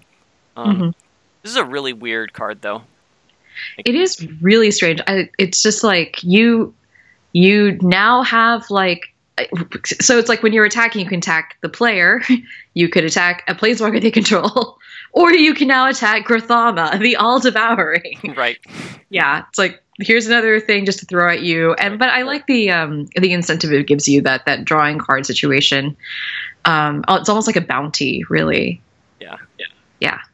It's got this weird text splicing thing going on. Like, it doesn't say whenever a creature attacks, its controller may have it fight Grothama. It gives the ability to the creature, which is kind of a little bit weird, but maybe it's more flavorful.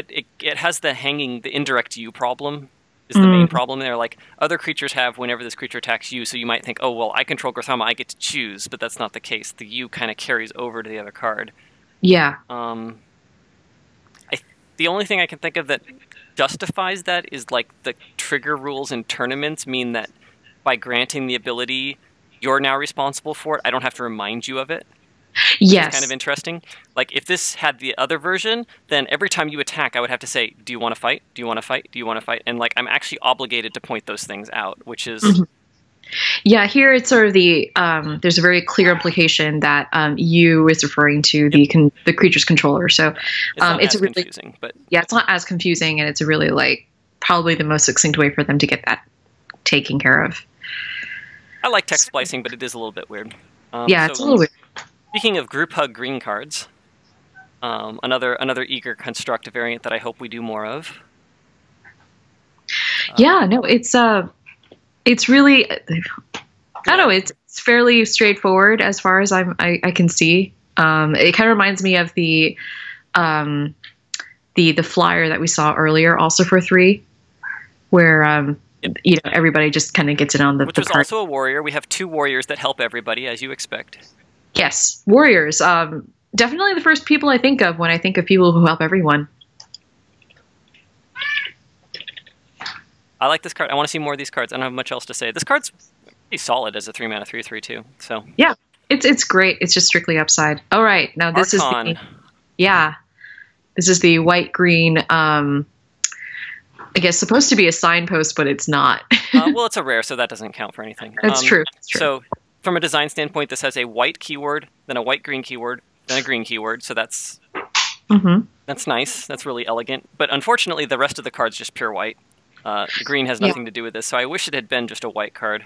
But whatever. Well, I think, yeah, green doesn't usually just go in and restrict things right away. It usually waits until that thing is established and then destroys it as like I don't know, as a reaction to something unnatural. Right. So yeah. Seeing as this is proactive, it's very white. And green is also like green doesn't set rules. Green doesn't stop instants and sorceries. Whereas white's the rule setting ability. White gets to stop things from happening. So, I can see like artifact and enchantment being kind of like green. Sure. Yeah, but like I said before, like green is usually reactive, not proactive about these things. I didn't have the big. I thought I had big art for this, but I guess I didn't. Kitty. All right, it's just a big kitty. Big kitty. The other thing to point out is that this is an as ability, so like by the time I pick what I'm stopping, you can't react to it. You have to do things before you know what I'm picking. I hate that so much. I wish, like, I kind of understand why it is, because it'd be weird to like wait till it's on the battlefield, use an instant to kill it, and then it's dead, and then I was like, well, I was going to pick instant. But at the same time, I've seen people try to respond to these things, and it just creates these weird windows. So, yeah, it's definitely really unclear. I wish it said whenever, but I understand why it doesn't. Odds maker.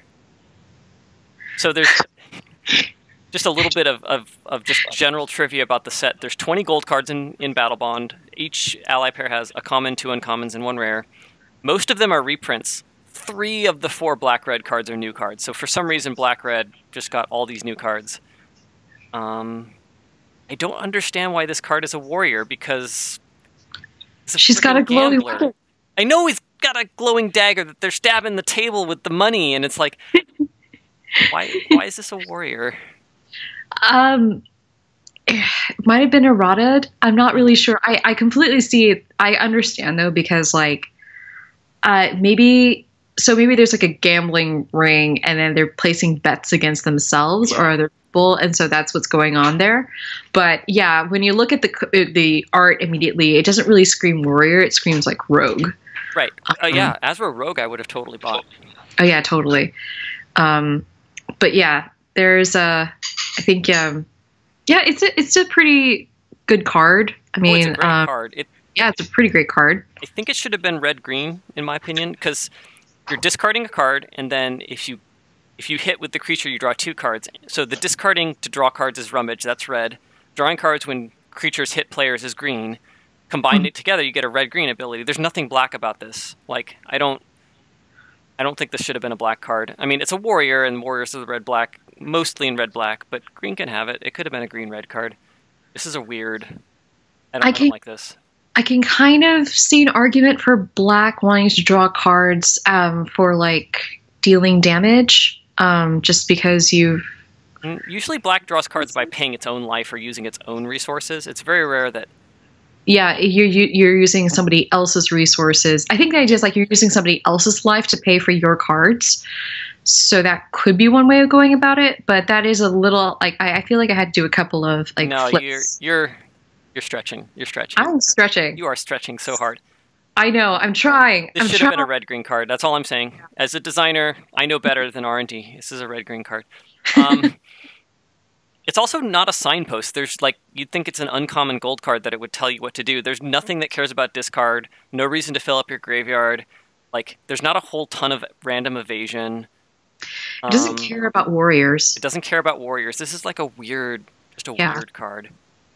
I wish it made money. I wish it made treasure tokens. I want to make treasure tokens evergreen. Can we make treasure tokens evergreen? I would be down. Then we can have like all of these different kinds of treasure tokens. Well, like doesn't like every set, every like environment has money in it. The idea of having temporary like tokens for mana is totally a useful thing. I don't know. I think it's a really good idea. That's my argument. All right, moving on. We're almost done. Last one standing, but not the last card. This is Brawl from Hearthstone. Literally Brawl from Hearthstone. It's also a card from GDS 3. It costs 4 mana, called Indiscriminate Slaughter by Ryan Siegel Stelchler. But we have it as 3 mana here because it's in Legacy, so we can do whatever we want. Okay. So I had this resolved against us, and we lined up 17 creatures and rolled a d20. I can just imagine, like, can I have a d37? Like, this is just insane. Yeah. How do you pick, if I'm in like a 5-player free-for-all and I cast this card, who wants to resolve that? Oh my god. I guess this is one of the reasons why Two-Headed Giant probably takes so long. Imagine you have like 30 creatures, or no, like 37, 35 creatures, and you've got to like divvy them up into 2 piles. If you don't have like a random D50 handy, then this could take some time. So yeah, I don't know. But that little Gobbo got, it's like when you're playing the free-for-all EDH game and like, one player tries to win, another player stops them, and then that player tries to win, another player stops them, and they start fighting, and you've just got some walls, and you're just sitting there, and they kill each other, and you're like, shock you, I win.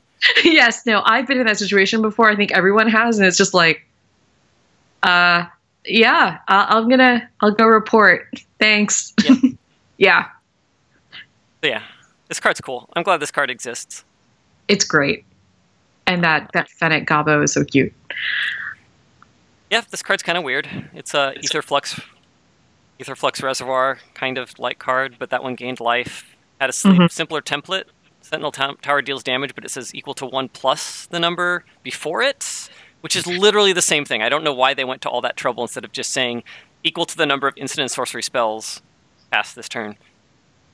I don't know. I don't know.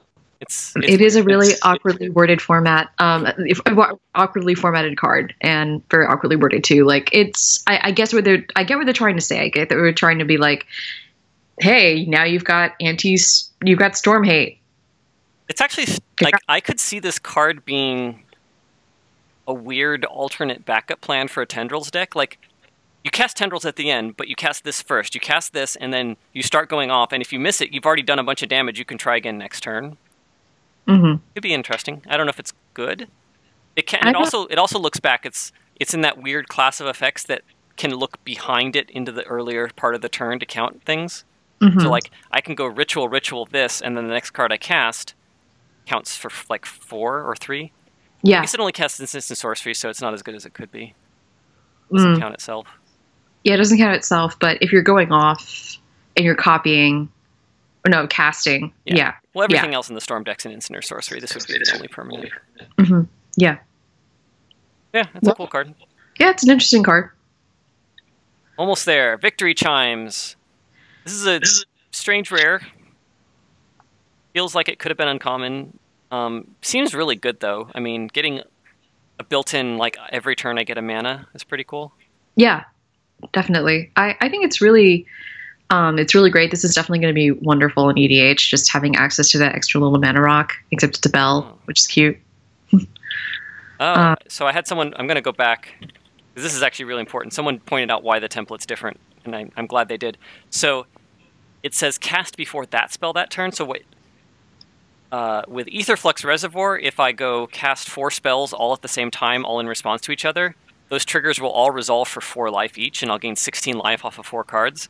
I see. Sentinel Tower, it will still count before the spell, so it'll go 1, 2, 3, 4. Okay. So there's a good reason for the wording. Yeah, It's no, I like that a lot better. I like okay. that a lot better. It's more balanced, unfortunately. Way better. Sorry. Anyways, back to Victory Chimes. Yes. Yeah, no, it's a great card. I think I think it's a pretty great thing to have around in order to just give you that extra mana whenever you need it. Especially in other people's turns, which is fantastic. Right, and you can target other players, so you can even. Again, going with that friend or foe theme, where you can reward. You can ring the bell in there. Yeah, have some mana. I'm just happy these are. I think I love. I love the flavor on this, which is like the noisemaker of goblins. A favorite noisemaker of goblins. I'm just happy that this plane has not discovered vuvuzelas, because that was terrible. That was terrible. All right, so now we're on to the last set of 5 new cards. That's a card that I was comparing that to, Spectral Searchlight. Anyways, I forgot to talk about that. The faux lands. If you have 2 more opponents, they're basically just dual lands. These cards are cool. I call them Tango lands, and I will fight anyone who tells me otherwise. The battle lands were Tango lands. Wait. No, I thought they were just battle lands. Like Whatever. These could be battle lands too. It's Battlebond. It's true. I like the Tango because it takes 2 or more opponents. Right. Yeah. So, yeah, this is another view outside the arena. Got your shops. This is actually kind of consumerish. I love it. I don't love it. I think that this plane is extremely consumer driven. It's Hunger Games. Yeah. Speaking of Hunger Games, Luxury Suite. So Hunger Games. Oh my goodness. I've definitely heard a lot of people talk about how odd this particular card is, because it's actually it's indoors, so it's not really like a land per se, but I don't know. I've seen some pretty crazy apartments, and I'm guessing if a pool can tap mana, why can't like a giant suite? It's inside, but it's so decadent that it actually taps for mana. Oh yeah, definitely. And then of course, just like this is like I don't know if you've seen Hunger Games the movie, but like they've got the view of like the morphing landscape. That's this right here. Yeah. More Hunger Games. So much Hunger Games. So much Hunger Games. I'm hungry. Sea of Clouds. Pretty cool. That's really beautiful. beautiful. Then we've got Spire Garden, which is the last in the series, and a good chance for me to talk about how much I hate this cycle. I don't like cards that are basically useless in any format other than one specific format. So I hate Command Tower. I hate Command Tower because it is Legacy legal and it literally does nothing in Legacy. And so, like, you'll take this Spire Garden, it's a rare. It's a freaking rare. And if I'm playing EDH, it's fine. But if I'm playing Legacy, if I'm a Legacy player or a Cube player, this does nothing. This card is worse than so many other cards. And I hate cards that, like, are basically blanks in all but like one format. So I hate it. But I hate it more because it's a rare. If it had been like an uncommon, I would have been like, okay, fine, whatever. But I opened one of these today. I don't know what I'm going to do with it. I'll trade it to you. Oh, sure. I'm more than happy to, because I'll sign it and send it off. So the other thing I want to talk about here is, like, there's some talk. I'm going to bring up the verboten subject, the reserve list. The reason they print these cards is because they're not allowed to reprint the dual lands. A fate which they wished upon themselves many, many, many years ago. It's interesting because looking at them printing this card, so there's a lot of talk about whether or not they should abolish the reserve list. Are they thinking about it? Will they ever do it? And I think printing these cards actually shows that it's almost like doubling down on the reserve list. Because if they were even considering killing the reserve list, I think they would have printed these with basic land types. And the reason I think that is because, one, it would let them, if you put it with basic land types, they get close enough to the dual land that it gives people a chance to kind of start getting used to it or complaining about it enough that lets them back off. And two, if they were thinking about killing the reserve list, they would have printed the best version they could now and get the best cards out there now, sell the set for those cards, and then like 5 years later reprint the dual lands and say, oh, these are back now. So I'm taking this as a sign that Wizards is just not even considering ever dumping the reserve list, which is what we thought, but it's just an interesting little... Yeah, I don't think that there's any reason for them to ever do that. I think that this is your logic. No, I agree with you. Yeah. I like to look behind the scenes and try and guess. And I have no insider knowledge on any of that. I never was involved in any talks for anything like that. So this is all speculation. I could be completely wrong. They could change their mind tomorrow. But well, what's really cool though is that we at least have the expansion symbol finally. Yeah, look at that. The expansion symbol right there in the art. Yep. In the art. The towers and the diamond-y shape. Right there in the art.